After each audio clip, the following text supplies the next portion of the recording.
Hi guys ඔන්න අදත් වෙනද වගේම තව වීඩියෝ එකකින් අපි තව අලුත් සෙෂන් එකක් කතා කරන්න යන්නේ. ඉතින් සෙෂන් නම්බර් 11 වෙනකන් අපි මේ දක්වා කතා කරලා තියෙනවා. සෙෂන් නම්බර් 11 වල අපි පටන් ගත්තා ISLM මොඩල් එකට ආරම්භයක් ගත්තා. ISLM මොඩල් එක ගැන කතා කරගෙන යන්නේ. ඉතින් අද දවසෙත් ඒක කන්ටිනියු කරන්න තමයි අපිට තියෙන්නේ සෙෂන් නම්බර් 12 වල. right අපි යමු එහෙනම් වැඩේට. right මම හිතනවා ඔයගලන්ට පේනවා ඇති කියලා මේක.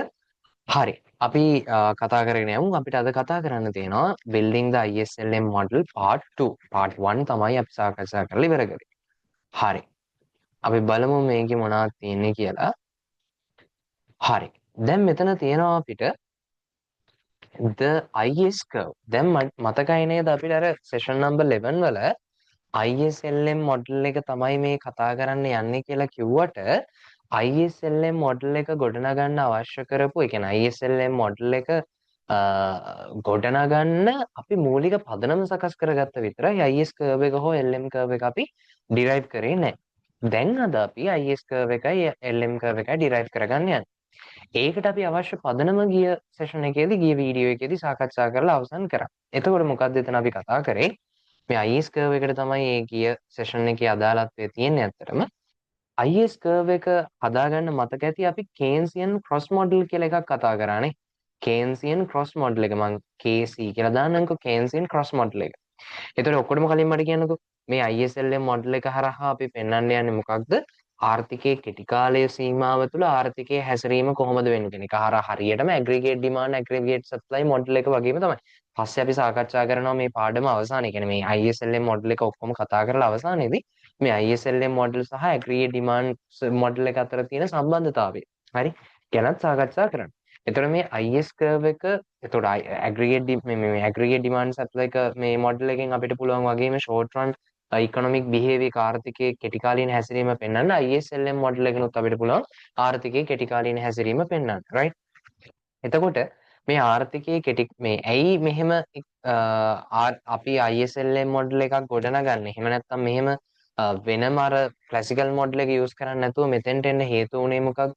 අර ග්‍රේට් ડિප්‍රෙෂන් ඒ කියන්නේ මහා ආර්ථික අර්බුද සමයේදී අර ක්ලාසිකල් මොඩල් එකේ ගොඩනගලා තිබිච්ච තර්කයේ බිඳ වැටුණා. ඒ කියන්නේ ඇග්‍රිගේට් සප්ලයි එක විසින් තමයි ජාතික ආදායම කොච්චරක්ද කියලා තීරණය කරන්න කියන තර්කයේ බිඳ වැටෙනවා.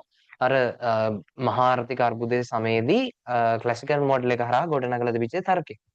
ඒක නිසා තමයි ජෝන් මේනාඩ් කේන්ස් කියන නෑ ඇග්‍රිගේට් ඩිමාන්ඩ් එකේ අඩුවීම තමයි ඇග්‍රිගේට් සප්ලයි එකට මුකුත් උනේ නෑ ඇග්‍රිගේට් ඩිමාන්ඩ් එකේ අඩුවීම තමයි මේ නැෂනල් ඉන්කම් එක නැත්නම් සමස්ත ජාතික ආදායම එහෙමත් නැත්නම් නැෂනල් අවුට්පුට් එක රටේ සමස්ත නිමැවුම මෙන්න මේ කියන දේවල් අඩු වෙන්න හේතු උනේ කියලා පැහැදිලි කරනවා. ඒක පැහැදිලි කරන්න ඔහු ගොඩනගපු එක ඒ කියන්නේ ඒකට අපි පාවිච්චි කරන එක මොඩල් එකක් තමයි ISLM මොඩල් එක. එතකොට ISLM මොඩල් එක හදන්න කේන්සියන් ක්‍රොස් මොඩල් එක පාවිච්චි කරනවා කිව්වා. කේන්සියන් ක්‍රොස් මොඩල් එකේදී මොකද්ද කරේ? අපි මේ පැත්තට දැම්මා planned expenditure PE කියලා දැම්මා. මේ පැත්තට දැම්මා මොකක්ද? Y කියලා දැම්මා. Y කියලා කියන්නේ output එක. එහෙම නැත්නම් ආදායම. right? මුලින්ම අපි මොකද කරගත්තේ?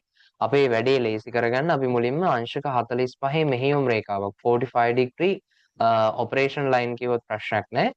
45 degree line කියලා කිව්වත් කමන්නේ. අංශක 45 මෙහෙයුම් රේඛාවක් ඇඳගත්තා. right? අංශක 45 මෙහෙයුම් රේඛාවක් ඇඳගැනීමේ වැදගත්කම මොකද්ද? මෙතෙන්දී අපේ actual output එක ආර්ථිකයේ සැබෑ වියදම මේ planned expenditure එකට සමානයි. හැම ලක්ෂයකදීම actual expenditure එක planned expenditure එකට සමානයි. ඇයි මේ y වලට අපි සමහර වෙලාවට ආදායම කියනවා, සමහර වෙලාවට නිමැවුම කියනවා, සමහර වෙලාවට දැන් වියදම කියනවා. ඇයි එහෙම කියන්නේ කියලා මම සැරින් සැරේ කියලා තියෙනවා කලින් වීඩියෝස් වල පැහැදිලි කරලා තියෙනවා. හරි. ඒතර අපි actual expenditure එක planned expenditure එකට සමානයි මේ වක්‍රයේ ඕනම ලක්ෂයක් ගත්තා. ඊට පස්සේ අපි මොකද කරේ? planned expenditure curve එක derive කරගත්තා. planned expenditure කොහොමද තීරණය වුණේ? planned expenditure කියන එක තීරණය වුණේ කොහොමද? PE හැදුනේ. PE හැදුනේ කාගේ එකතු වෙනද? C ධන I ධන G. C ධන I ධන G. මෙන්න මේ කට්ටියගේ එකතුවෙන් තමයි අත්‍තරම මේ planned expenditure curve එක ගොඩනැගෙන්නේ. ඒ අනුව මේ planned expenditure curve එක යම් තැනකදී මෙන්න මේ actual expenditure curve එක cross කරන තැන අපි කියනවා equilibrium output එක equilibrium national income මේ ආදායම් මට්ටම කියලා කියනවා. right? එතකොට ඒ අනුව අපි කිව්වා මෙතෙන්දී ආර්ථිකයේ actual output එක actual expenditure එක ප්ලෑන්ඩ් එක්ස්පෙන්ඩිචර් එකට සමාන වෙන තැන තමයි ආර්ථිකයේ ඉක්විලිබ්‍රියම් ලෙවල් එක කියන්නේ. ඒ අනුව හරිනේ මේ ලයින් එකෙන් පෙන්නන්නේ ප්ලෑන්ඩ් එක්ස්පෙන්ඩිචර් එකට මේකේ හැමතැනම මේ ඇක්චුවල් එක්ස්පෙන්ඩිචර් එක සමානයි. ඒ නිසා මේ ලයින් එකට මම ඇක්චුවල් එක්ස්පෙන්ඩිචර් ලයින් එක කියන එක කිසිදු වරදක් නැහැ. හරිද? එතකොට මේ ඇක්චුවල් එක්ස්පෙන්ඩිචර් ලයින් එක ප්ලෑන්ඩ් එක්ස්පෙන්ඩිචර් ලයින් එකයි කැපෙන තැන තමයි ඉක්විලිබ්‍රියම් එක. ඒතර මේක තමයි ඉක්විලිබ්‍රියම් කන්ඩිෂන්. ඒ අනුව මම ලියනවා මේ ඇක්චුවල් එක්ස්පෙන්ඩිචර් එක ප්ලෑන්ඩ් එක්ස්පෙන්ඩිචර් එකට සමානයි. එහෙනම් ප්ලෑන්ඩ් එක්ස්පෙන්ඩිචර් එකේ තියෙන මේ ප්ලෑන්ඩ් එක්ස්පෙන්ඩිචර් එක හැදුනේ කවුරු හින්දාද? C ධන I ධන G මේ කට්ටියගේ එකතුවෙන්. දැන් ඒක එලබරේට් කරලා ඒක තවදුරටත් මෙන්න මේ විදිහට දිග ඇරලා තමයි මෙතන ලියලා තියෙන්නේ. මේ y සමානයි c ධන i ධන g තමයි. නමුත් අපි දන්නවා මේක ගොඩනගද්දි මේ මොකද්ද මේකෙදි අපි සාකච්ඡා කර අර මුලින්ම රජයේ ෆිස්කල් ප්‍රතිපත්තිය නොවෙනස්ව තියෙනවානේ. රජයේ ෆිස්කල් ප්‍රතිපත්තිය වෙනස් වෙන්නේ නැහැ. ඒ නිසා මොකද මේ ටැක්ස් එක සහ ගවර්න්මන්ට් එක්ස්පෙන්ඩිචර් ස්ථාවරයි. හරිද? මම මේ කියන්නේ අර කලින් එකේදී අපි කතා කරපු දේ. ඊට අමතරව මම ඒකත් මෙතන ලියන්නම්. ඊට අමතරව අපි කවුරු ස්ථාවරයි කියලාද හිතන් හිටියේ? I කියන එක ස්ථාවරයි කියලා හිතන් හිටියේ. හරිද? අපි කලින් මොඩල් එක ගැන කතා කරද්දි මෙන්න මේක අඳිද්දි මෙන්න මේ ප්ලෑන්ඩ් එක්ස්පෙන්ඩිචර් කර්ව් එක අඳිද්දි ඔයාලට මතක ඇති කවුරු විතරයිද වෙනස් වෙනවා කියලා ගත්තේ මේ C වල තියෙන අර පෙළඹුම් පරිභෝජන වියදම විතරයි. හරිද? එතකොට මෙන්න මේ I වල තියෙන I සහ G කියන එක සහ ටැක්සස් කියන එක කිසිම දෙයක් වෙනස් වෙන්නේ නැහැ කියලා තමයි අපි උපකල්පනය කරේ. මතක ඇති මේගොල්ලන්ගේ එකතුව ස්වාධීන පරිභෝජන වියදම් වල එකතුවෙන් තමයි මෙන්න මේ කර්ව් එක පටන් ගන්නෙ කොතනින්ද කියන එක තීරණය වෙන්නේ. හරිද? රයිට්. ඒ අනුව අපි එතෙන්දී උපකල්පනය කරා නෑ I වෙනස් වෙන්නේ නෑ I ස්ථාවර අගයක් තියෙන්නේ කියලා. මෙන්න මෙතෙන්දී අපි උපකල්පනය කරා. පැහැදිලි නේ කතන්දරේ? රයිට්. නමුත් අපි මේ IS කර්ව් එක ගිය ලෙසන් එකේදී ගිය සෙෂන් එකේ ආරම්භයේදී මම කිව්වා අපි මේ ISLM මොඩල් එක හරහා කතා කරන්නේ ආර්ථිකයේ සමස්ත සමතුලිතය පිළිබඳව. එතකොට මොකක්ද මේ IS එක හරහා investments and savings හරහා මොන මාකට් එකේ ඉක්විලිබ්‍රියම් එකද පෙන්වනවා කියලා කිව්වේ goods and services මාකට් එකේ ඉක්විලිබ්‍රියම් එක තමයි පෙන්වනවා කියලා කිව්වේ. ඊට පස්සේ අර LM කර්ව් එක හරහා මොකක්ද පෙන්වනවා කියලා කිව්වේ LM කර්ව් එක හරහා මේ මනි මාකට් එකේ එහෙම නැත්නම් අර ලෝනබල් ෆන්ඩ් මාකට් එකේ තියෙන ඉක්විලිබ්‍රියම් එක තමයි සමතුලිතය තමයි පෙන්වනවා කියලා කිව්වේ. හරිද? එතකොට ආර්ථිකයේ මෙන්න මේ ලෝනබල් ෆන්ඩ් මාකට් එකයි goods and services මාකට් එකයි දෙකම එකිනෙක සමතුලිතයට පත් වෙන තැන තමයි සමස්ත ආර්ථික සමතුලිතය ගොඩ නැගෙන්නේ. right? total economic equilibrium එක ගොඩ නැගෙන්නේ. එතකොට දැන් මෙතෙන්දී අපි මම පැහැදිලි කරා එතෙන්දී මේ goods and services market එකේ investments and savings තමයි තීරණය කර මේ investments and savings හරහා තමයි අපි මේ goods and services market එකේ equilibrium එක බලන්න යන්නේ. එතකොට investments and savings වල අපි දන්නවා investments ස්ථාවරයි මේ savings ස්ථාවරයි investments මොකද savings අපි අඳිද්දී යන්නේ මෙහෙමනේ savings curve එක යන්නේ මෙහෙමනේ investments හැබැයි මොකද වෙන්නේ ඉහළ සිට පහළට නැඹුරු වෙනවා. ඒ කවුරු වෙනස් වෙද්දිද මෙතන interest rate එක වෙනස් වෙද්දී. ඒ වගේම මේ LM curve එකේ මම කිව්වා money supply අපි ඉස්සරහට මේක මේ තව පැහැදිලි කරලා කතා කරනවා හරිද? නමුත් මම අර පොඩි සාරාංශගතව කිව්වේ මේ money supply එක ස්ථාවරයි කියලා අපි ගන්නවා. නමුත් L ඒ කියන්නේ liquidity කියලා මෙතන අදහස් කරන්නේ මුදල් සඳහා තියෙන ඉල්ලුම. එතකොට මේ මුදල් සඳහා තියෙන ඉල්ලුම තීරණය වෙන්නේ කවුරු මතද ඉන්ට්‍රස්ට් රේට් එක මත කියලා කිව්වා. ඉන්ට්‍රස්ට් රේට් එක වැඩි වෙන්න මුදල් ඉල්ලුම අඩු වෙනවා. ඇයි එහෙම වෙන්නේ කියලා මේකෙම අපිට කතා කරන්න තියෙනවා මේ ස්ලයිඩ්ස් වලම අද වීඩියෝ එකදී ඒක අපි සාකච්ඡා කරනවා. හරිද? රයිට්. එතකොට මම මෙතෙන්දී කිව්වා ඉන්ට්‍රස්ට් රේට් එක වැඩි වෙද්දී මුදල් ඉල්ලුම අඩු වෙනවා. එතකොට අපිට පැහැදිලි වෙනවා මෙන්න මේ ඉන්ට්‍රස්ට් රේට් එක මේ ඇවිල්ලා good මේ loanable fund market එකේ equilibrium එකටත් බලපානවා. හරිද? ඉන්ට්‍රස්ට් රේට් එක මත මේ goods and services market එකේ equilibrium level එකත් වෙනස් වෙනවා. ඒ කියන්නේ ඉන්ට්‍රස්ට් රේට් එක මත goods and services market එකේ යම්කිසි සම්බන්ධයක් තියෙනවා. එහෙනම් අපිට පේනවා දැන් goods and services market එකේ සහ මේ loanable fund market එකේ කියන දෙකේම ආර්ථික සමතුලිතයනේ ඇත්තටම මේ සමස්ත ආර්ථික සමතුලිතය කියන්නේ. එහෙනම් අපි එක තැනකට මෙතන මේක ලඝු කරගන්නවා. එක තැනකට මේක කොටු කරගන්නවා. හරි මෙයාවත් තීරණය කරනවා නම් ඉන්ට්‍රස්ට් රේට් එක මගින් ඒ කියන්නේ මෙන්න මේ goods and services market එකේ ඉන්ට්‍රස්ට් රේට් එක සම්බන්ධයි නම් LM එකෙත් ඒ කියන්නේ මේ loanable fund market එකටත් ඉන්ට්‍රස්ට් රේට් එක සම්බන්ධයි නම් එහෙනම් අපි මේ goods and services market එකයි loanable fund market එකයි දැන් එක graph එකකට ගන්න යන්නේ. හරිද? එක තනි graph එකකට ගන්න යන්නේ. හරිද? එතකොට මේ graph එකට ගනිද්දී අපි මොකද කරන්නේ? දැන් මේ goods and services market එකේ කවුද මේ link වෙන එක්කෙනා සහ දෙන්නව link කරන කෙනා කවුද? interest rate එක. එහෙනම් අනිවාර්යයෙන්ම අපි අඳින්න යන graph එකේ එක පැත්තක කවුද ඉන්න ඕනේ? interest rate එක ඉන්න ඕනේ. දැන් interest rate එක වෙනස් වෙද්දී කවුරු වෙනස් වෙන දිහාද අපි බලන්නේ. දැන් සමතුලිතය කියන්නේ මෙතනත් සමතුලිත ආදායම් මට්ටම, සමතුලිත නිමවුම් මට්ටම නැත්නම් සමතුලිත වියදම කොච්චරක්ද කියලා මේ හොයන්නේ නේ. මේ මාකට්ස් දෙකෙන්ම සමතුලිතය කියලා අදහස් කරන්නේ අපේ ආර්ථිකයේ සමස්ත ආදායම, සමස්ත නිමවුම, සමස්ත වියදම සමතුලිතයටපත් වෙන්න ඕනේ. හරිද? එහෙනම් මේ පැත්තට මේ කර්ව් එකේ මේ පැත්තට එන්න ඕනේ කවුද? y නේද? එහෙනම් දැන් මොකද්ද සරලව කියනවා නම් මේ ISLM මොඩල් එක කියලා කියන්නේ මේ goods and services market එකයි loanable fund market එකයි එක graph එකකට අපි ගේන්න යනවා. එතකොට මේ graph එකේදී අපි මොකද්ද බලන්නේ? interest rate එක වෙනස් වෙද්දී කොහොමද goods and services market එක වෙනස් වෙන්නේ? interest rate එක වෙනස් වෙද්දී කොහොමද loanable fund market එක වෙනස් වෙන්නේ? හරිද? goods and services market එක කොහොමද වෙනස් වෙන්නේ? interest rate එක වෙනස් වෙද්දී ඊට පස්සේ interest rate එක වෙනස් වෙද්දී loanable fund market එක වෙනස් වෙන්නේ කොහොමද?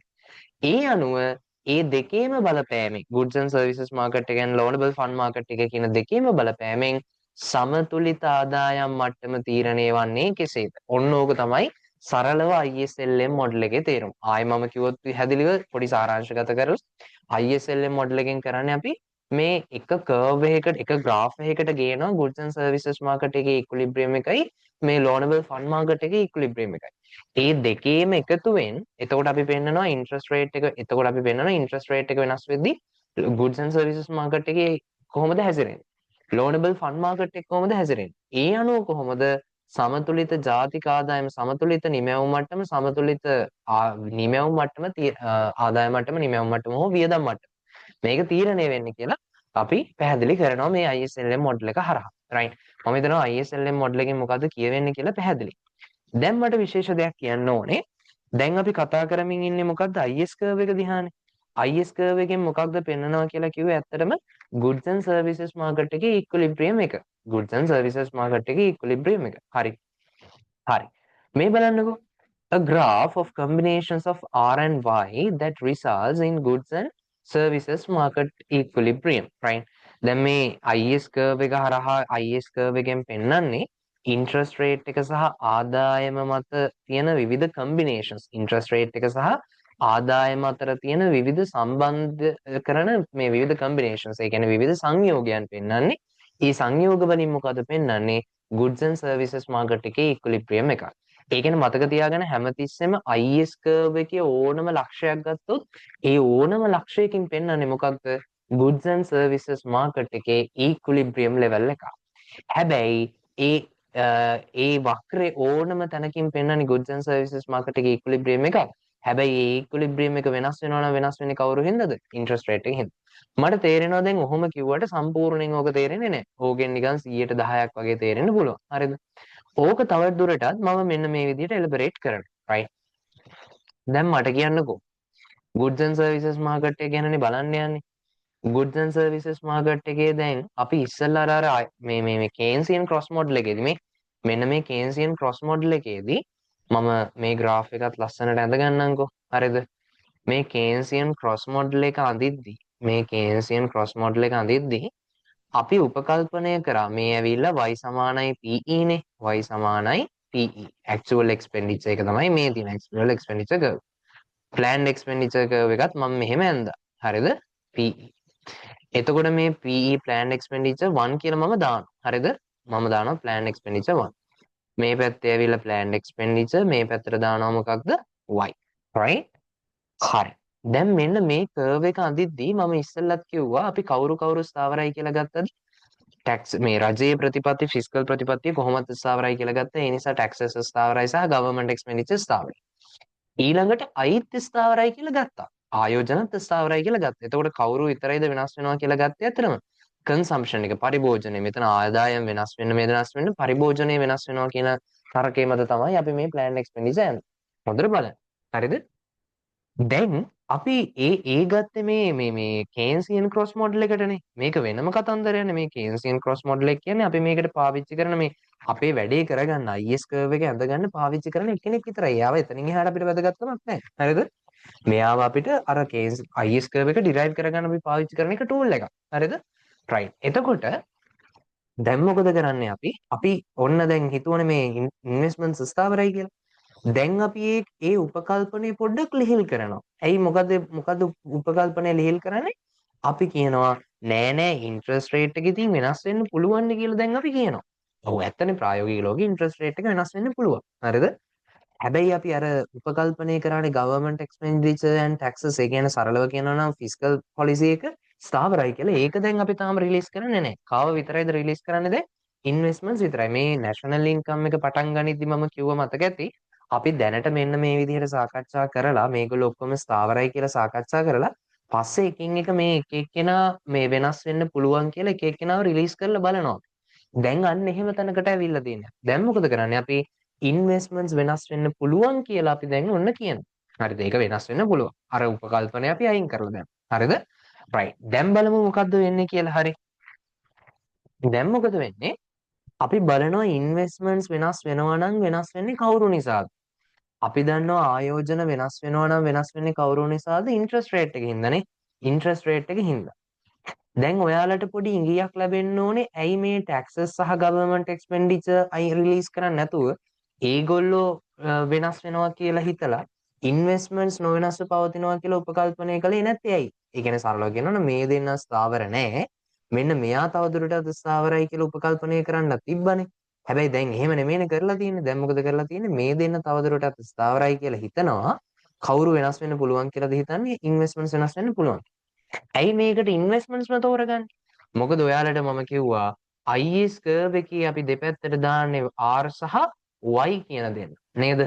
ඉන්ට්‍රස්ට් රේට් එක අනුව කොහොමද මේ ඉන්කම් එක නැත්නම් අවුට්පුට් එක එහෙමත් නැත්නම් එක්ස්පෙන්ඩිචර් එක වෙනස් වෙන්නේ බලන්න. හරිද?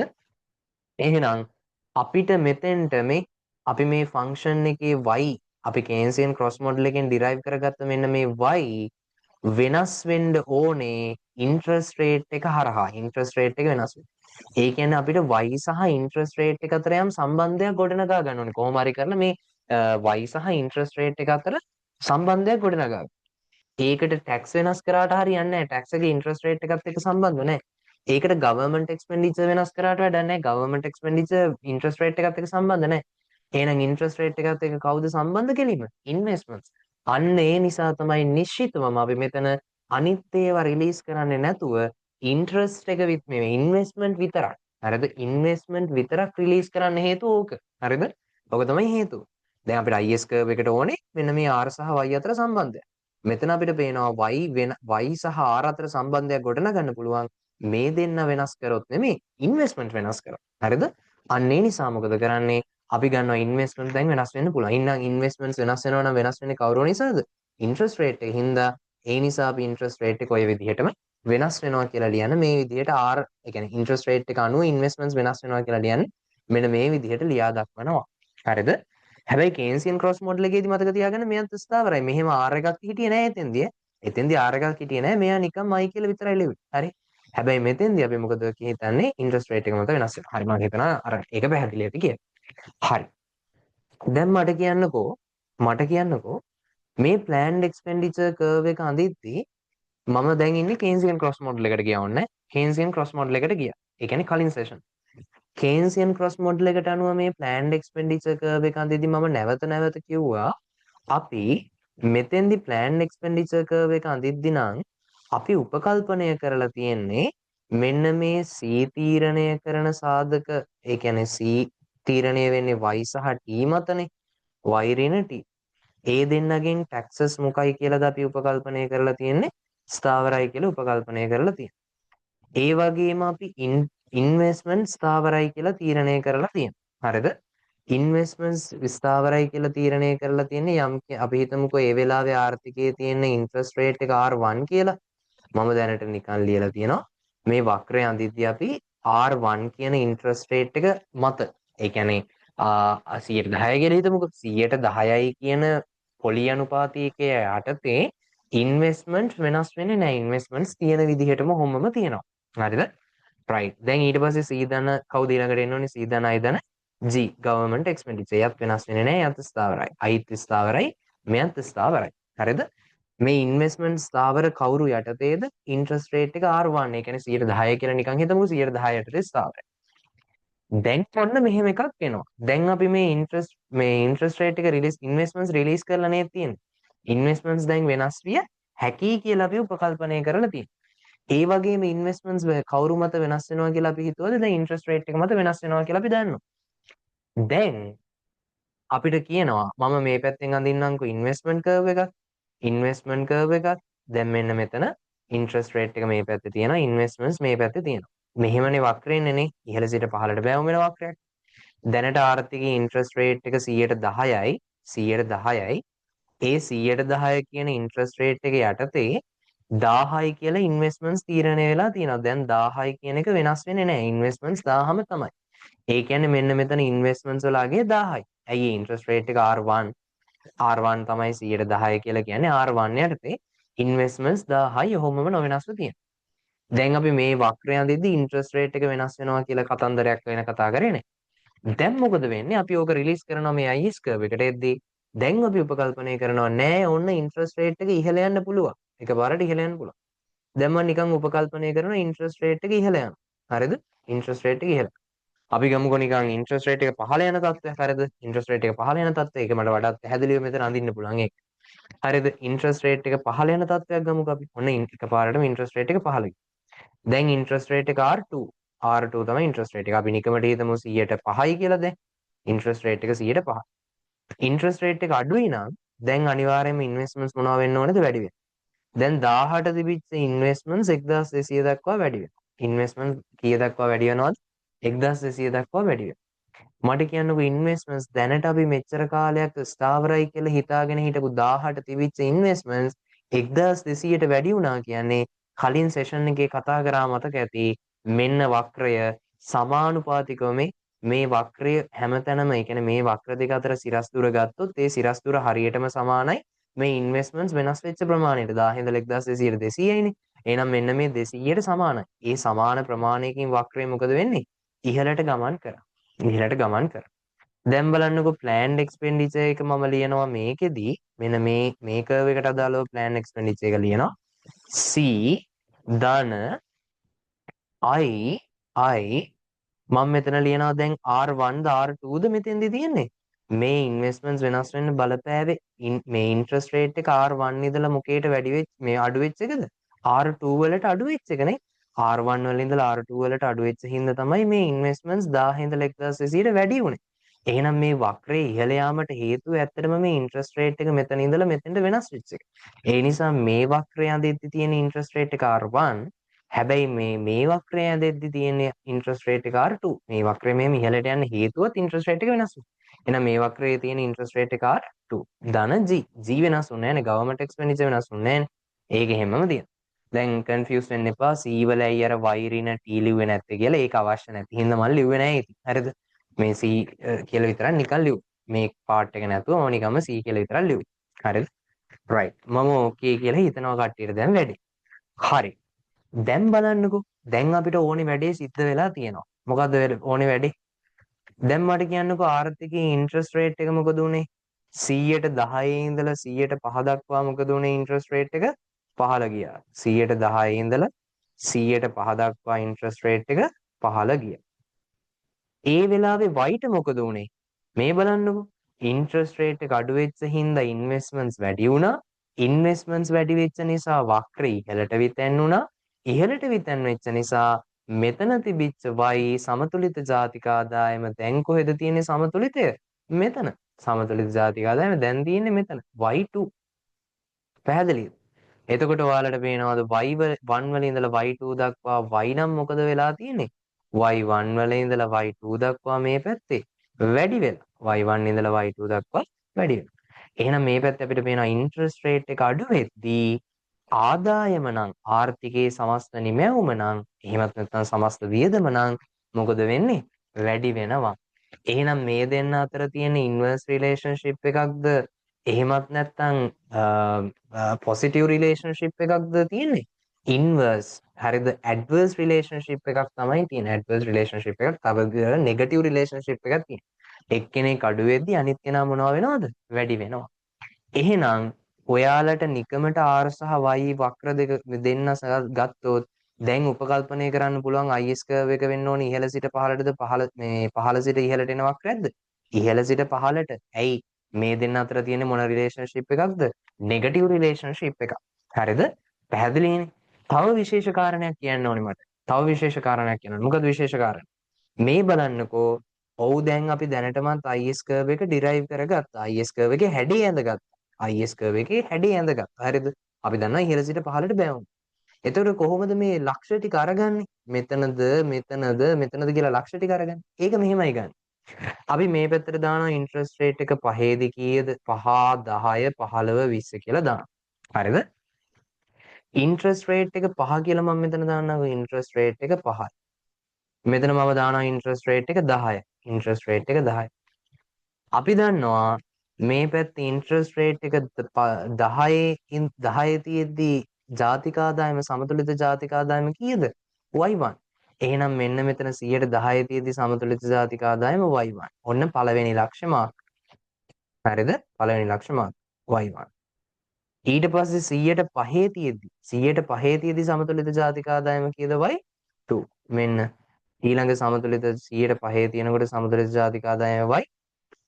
එහෙනම් ඒ අනුව අපිට පුළුවන් මේ ලක්ෂ ඔය විදිහේ ලක්ෂ ටික එක ඉන්ට්‍රස්ට් රේට් යටතේ කොයි ආදායම් මට්ටම්ද තියෙන්නේ සමතුලිත මට්ටම්ද තියෙන්නේ කියලා බලලා ඒ ලක්ෂ ටික එකතු කරලා මෙහෙම යා කරන්න පුළුවන්. එහෙම යා කරපුවාම තමයි මොන කර්ව් එක හැදෙන්නේද? IS කර්ව් එක හැදෙන්නේ. හරිද? IS කර්ව් එක හැදෙන්නේ. එතකොට දැන් මට තව පොඩි දෙයක් පැහැදිලි කරන්න මම මේක තමයි එතනට තමයි පොයින්ට් එකට තමයි ආවේ. හරිද?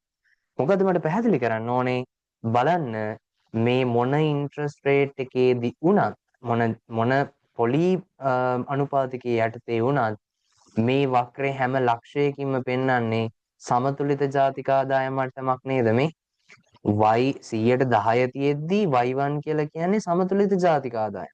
හරිද? නැතුව මේ අසමතුලිත තත්වයක් නෙමෙයි. මෙතෙන්දි r මේ 105 දී පෙන්වන්නේ සමතුලිත ජාතික ආදායමත්. එතකොට ඉන්ට්‍රස්ට් රේට් එක 105ට වෙනස් වුනහම සමතුලිත ජාතික ආදායම කීයද කියන එක තමයි පෙන්වන්නේ. එහෙනම් මට කියන්නකෝ මේ IS කර්ව් එකේ අර මම කිව්වා නේද හැමතිස්සෙම පෙන්වන්නේ මේ IS කර්ව් එකේ ඕනම ලක්ෂයකින් පෙන්වන්නේ goods and services market එකේ equilibrium එක කියලා. දැන් පැහැදිලි නේද ඇයි එහෙම කියන්නේ කියලා. මේ IS කර්ව් එකේ ඕනම ලක්ෂයකින් පෙන්වන්නේ මේ goods and services market එකේ equilibrium එක. right? ඒක තමයි මෙතන අපිට පැහැදිලි වෙන්නේ. right? හරි මං හිතනවා එතකොට IS curve එක කොහොමද derive වුනේ කියන එක පැහැදිලි ඇති. හරි. Okay. So far we assumed that planned investment is fixed. අර මම කිව්වේ අපි දැනට අර මොඩල් එකේදී Keynesian cross model එකේදී investment ස්ථාවරයි කියලා හිතුවේ. However, I inversely depends on R. කොහොම වුණත් දැන් I කියන එක inversely ඒ කියන්නේ negatively R එක related වෙනවා කියලා කියන්නේ. A decrease in R increase I. R අඩු වුණොත් I වැඩි වෙනවා. The rise in I shift the planned expenditure function upward. යම් කිසි හේයකින් investments වැඩි වුණොත් planned expenditure එක මොකද කරන්නේ? ඉහළට යනවා. Which causes equilibrium Y to rise. ඒ නිසා Y වැඩි වෙනවා. Hence a fall in R increases Y. This inverse relationship between R and equilibrium Y is shown in IS curve. මෙන්න මේ R සහ y අතර තියෙන නෙගටිව් රිලේෂන්ෂිප් එක තමයි මේ IS curve එක තුලින් පෙන්වන්නේ. I think it's all clear. Let's move to the next slide. හරි මේ මෙතන අර අපි කතා කරපු එකම මේ කොහොමද මේ plan මේ IS curve එක derive කරලා තියෙන්නේ කියලා තමයි දීලා තියෙන්නේ. මේ IS curve පේනවනේ. දැන් මෙතන අනිත් කට්ටිය වෙනස් වෙලා නැහැ. C සහ G වලට අදාළ වෙන කට්ටිය වෙනස් වෙලා නැහැ. කවුරු විතරයිද වෙනස් වෙලා තියෙන්නේ interest rate. මේ මෙතන දීලා තියෙනවා. ඉන්ට්‍රස්ට් රේට් එක මොනවා වෙලාද අඩු වෙලා. ඉන්ට්‍රස්ට් රේට් එක අඩු වෙනාම ඉන්වෙස්ට්මන්ට්ස් වැඩි වෙලා, ඉන්වෙස්ට්මන්ට්ස් වැඩි වෙච්ච නිසා ප්ලෑන්ඩ් එක්ස්පෙන්ඩිචර් වැඩි වෙලා, ප්ලෑන්ඩ් එක්ස්පෙන්ඩිචර් වැඩි වෙච්ච නිසා මේ ප්ලෑන්ඩ් එක්ස්පෙන්ඩිචර් කර්ව් එක R1 වලදී මෙයා ඉන්ට්‍රස්ට් රේට් එක 2 වුණාම මෙයා එතෙන්දි y1 වල ඉඳලා y2 වලට වැඩි වෙලා. එතකොට මෙන්න අඳිනවා අපි පල්ලෙහාට අරගෙන ඉන්ට්‍රස්ට් රේට් එක R1 වලදී y1 ඉන්ට්‍රස්ට් රේට් එක R2 වලදී y2 අන්න එහෙම ඇඳලා ලක්ෂ ටික මාක් කරලා අපි මේ ටික යා කරනවා ඊට පස්සේ අපි මේ එක හදා ගන්නවා right හරි අපි යමු ඊළඟට මොකද අපිට ඊළඟට කතා කරන්නේ fiscal policy and the IS curve fiscal policy and the IS curve right බලමු ෆිස්කල් පොලිසි කියන්නේ මොකක් සම්බන්ධයෙන් තියෙන ප්‍රතිපත්ති රජයේ ආදායම සහ රජයේ වියදම. ඒ කියන්නේ taxes and government expenditure සම්බන්ධයෙන් තියෙන මේ සම්බන්ධය. As we learn from the Keynesian cross. දැන් මට ඔක්කොටම කලින් කියන්නකෝ. මේ IS curve එක derive කරද්දි IS curve එක derive කරද්දි හරිද? අපි කවුද වෙනස් වෙනවා කියලා ගත්තේ investments. හරිද? interest rate එකත් එක්ක කවුද වෙනස් වෙනවා කියලා ගත්තේ investments. මට කියන්නකෝ ෆිස්කල් පොලිසි එකට අදාළ ගවර්න්මන්ට් එක්ස්පෙන්ඩිචර් ඇන්ඩ් ටැක්සස් මොකද අපි මේ IS කර්ව් එකේ ෆන්ක්ෂන් එකනේ මෙහෙම ලිව්වේ. එතකොට මට කියන්නකෝ දැන් ඉන්වෙස්ට්මන්ට්ස් වෙනස් වෙනවා. නමුත් අපි දැනටමත් කවුරුද ස්ථාවරයි කියලා හිතන්නේ ගවර්න්මන්ට් එක්ස්පෙන්ඩිචර් ඇන්ඩ් ටැක්සස් ස්ථාවරයි කියලා හිතනවා. එහෙනම් ෆිස්කල් පොලිසි එක නොවෙනස්ව තියෙනවා කියලා හිතලා තමයි අපි මේ කර්ව් එක ඇඳලා තියෙන්නේ. මතක තියාගන්න IS කර්ව් එක ඇඳලා තියෙන්නේ මේ ෆිස්කල් පොලිසි එක වෙනස් වෙන්නේ නැහැ කියලා හිතලා. හරිද? ඒ වගේම මට කියන්නකෝ කේන්සියන් ක්‍රොස් මොඩල් එක අඳිද්දිත් කේන්සියන් ක්‍රොස් මොඩල් එක අඳිද්දිත් කේන්සියන් ක්‍රොස් මොඩල් එක හදද්දිත් අපි උපකල්පනය කරා එතෙන්දී අයිත් වෙනස් වෙන්නේ නැහැ කියලා කිව්වා ගවර්න්මන්ට් එක්ස්පෙන්ඩිචර් වෙනස් වෙන්නෙත් නැහැ කියලා කිව්වා ටැක්සස් වෙනස් වෙන්නෙත් නැහැ කියලා කිව්වා. එහෙනම් එතෙන්දී කොහොමටවත් රජයේ ප්‍රතිපත්ති වෙනස් වෙන්නේ නැහැ රජයේ මුල් මේ ෆිස්කල් ප්‍රතිපත්තිය වෙනස් වෙන්නේ නැහැ කියලා අපි උපකල්පනය කරා. හැබැයි එතෙන්දී මතකද රජයේ ෆිස්කල් ප්‍රතිපත්තිය බැරි වෙලාවත් වෙනස් වුණොත් මේ වක්‍ර පිටින්ම මොකද වුනේ ඒ නිසා වක්‍ර පිටින්ම ඉහළට හෝ පහළට විතැන්නුණා. අපි කතා කරේ ගවර්න්මන්ට් එක්ස්පෙන්ඩිචර් වැඩි වෙච්ච නිසා වක්‍ර ඉහළට විතැන්නුණා. ඒ ඉහළට විතැන්විච්ච ප්‍රමාණයට වඩා වැඩි ප්‍රමාණයකින් y වෙනස් වෙනවා කියලා කතා කරා. මතකද අර මල්ටිප්ලයර් ගුණක ප්‍රතිවිපාකය ගැන කතා කරා. හරිද? එතකොට මේ ගවර්න්මන්ට් පැහැදිලිවම අපිට පේනවා එතකොට මේ කේන්සියන් ක්‍රොස් මොඩල් එකේදීත් අපි උපකල්පනය කරා ටැක්සස් සහ ගවර්න්මන්ට් එක්ස්පෙන්ඩිචර් වෙනස් වෙන්නේ නැහැ. ඒ නිසා බැරි වෙලාවත් ඒගොල්ලෝ වෙනස් වුණොත් වක්‍ර පිටින්ම වෙනස් වෙනවා. දැන් මේ ඒ සෙතේම තමයි එමමයි මෙන්න මේ IS කර්ව් එකට. IS කර්ව් එක අඳිද්දිත් තවදුරටත් අපි ඉන්වෙස්ට්මන්ට්ස් වෙනස් වෙනවා කියලා ගත්තට ගවර්න්මන්ට් එක්ස්පෙන්ඩිචර් ඇන්ඩ් ටැක්සස් වෙනස් වෙන්නේ නැහැ කියලා ගත්තේ. ඒ නිසා යම් හේයකින් ගවර්න්මන්ට් එක්ස්පෙන්ඩිචර් හෝ ටැක්සස් වෙනස් වුණොත් මේ වක්‍ර පිටින්ම ඉහළට හෝ පහළට ගමන් කරනවා. හරිද? right ඔන්න ඔය කියන එක ඔළුවේ තියාගෙන අපි යමු දැන් මේ ටික බලන්න. As we learn from the Keynesian cross, the equilibrium level of y also depends on g and t. එතකොට ආර්ථිකයේ මේ y සමස්ත නිමැවුම් මට්ටම සමස්ත ආදායම නොහොත් සමස්ත වියදම g සහ t ඒ කියන්නේ රජයේ වියදම සහ ටැක්සස් මතත් බලපානවා. ඒක මතත් රඳාපවතී. The IS curve is drawn for a given fiscal policy. ඒ කියන්නේ අපි IS curve එක ඇඳලා තියෙන fiscal policy එක ස්ථාවරයි කියලා හිතලා. That is when we construct the IS curve we hold G and T fixed. ඒ කියන්නේ අපි මේක අඳිද්දි G T fixed කියලා අරගන්න. When fiscal policy changes the IS curve shifts. ඒ නිසා යම් කිසි හේකින් මේගොල්ලෝ වෙනස් වුණොත් IS curve එක පිටින්ම වෙනස් වෙනවා. We can use the ISLM model to see how fiscal policy affects aggregate demand and y. එතකොට අපිට මේ ISLM model එක අපිට පාවිච්චි කරන්න ISLM model එක පාවිච්චි කරන්න පුළුවන්. කාගේ වෙනස් වීම බලන්නද? කාගේ වෙනස් වීම මේ සමස්ත ආදායමට බලපානවද බලන්නද? මේ ෆිස්කල් පොලිසි එකේ වෙනස් වීම කොහොමද y ට බලපාන්නේ කියලා බලන්න. Let's start by using the Keynesian cross to see how fiscal policy shift the IS curve. බලමු එහෙනම් මුලින්ම Keynesian cross එකේදී මොකද වෙන්නේ කියලා බලන්න. ඒක නම් අපි දැනටමත් බලලා තියෙනවා. දැන් මෙතෙන්දී අපිට කියනවා government expenditure මොනවා වෙලාද වැඩි වෙලා. ආයේ කතන්දර දෙකක් නැහැ. ගිය වීඩියෝ එක පුරාවට අපි කතා කරා government expenditure වැඩි වුණාම මේ planned expenditure curve එක මොකද වෙන්නේ ඉහළට යනවා. upward shift එකක්. හරිද? හරි. දැන් මොකද වෙන්නේ? අර එතකොට අපි පැහැදිලි කරා මෙතන තවදුරටත් ඒක විස්තර කරලා තියෙනවා. එතකොට මතකද ඔයාලට මේ වක්‍ර දෙක අතර ඕනම සිරස් දුරක් ගත්තොත් ඒක තමයි government expenditure වෙනස් වෙච්ච ප්‍රමාණය.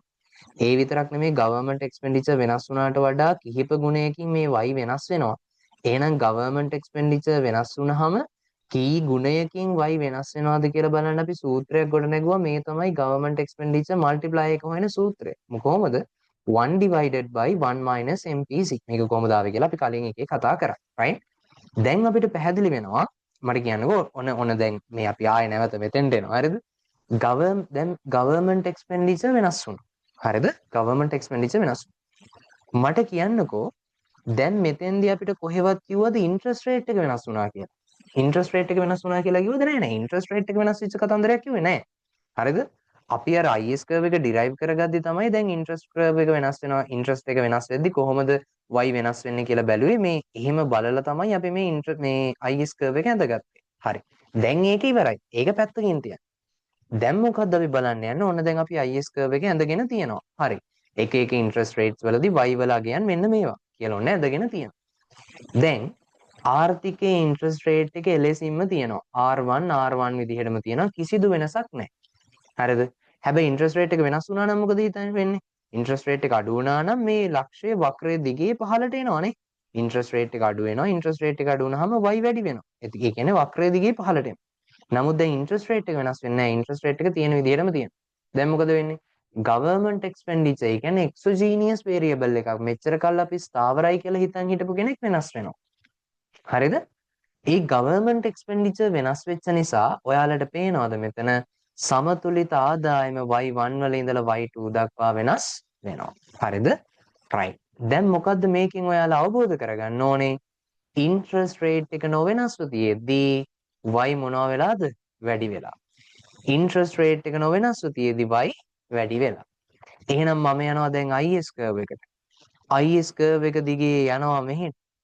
interest rate එක මේ R1 වලදී හරිනම් තියෙන්න ඕනේ ජාතික ආදායම කීයද y1. interest rate එක R1 වලදී හරිනම් තියෙන්න ඕනේ ජාතික ආදායම සමතුලිත ආදායම කීයද y1. හැබැයි දැන් interest rate එක වෙනස් නොවී තියෙද්දි R1 එලෙසින්ම තියෙනකොට හැබැයි y මොකද වෙලා තියෙන්නේ y1 වල ඉඳලා y2ට වැඩි වෙනවා. y1 ඉඳලා y2 වලට. එහෙනම් R1 කියන interest rate එක යටතේ y2 කියන නිමැවුම් මට්ටම දැන් නිපදවන්නේ සමතුලිත ආදායම මෙතන තියෙන්නේ.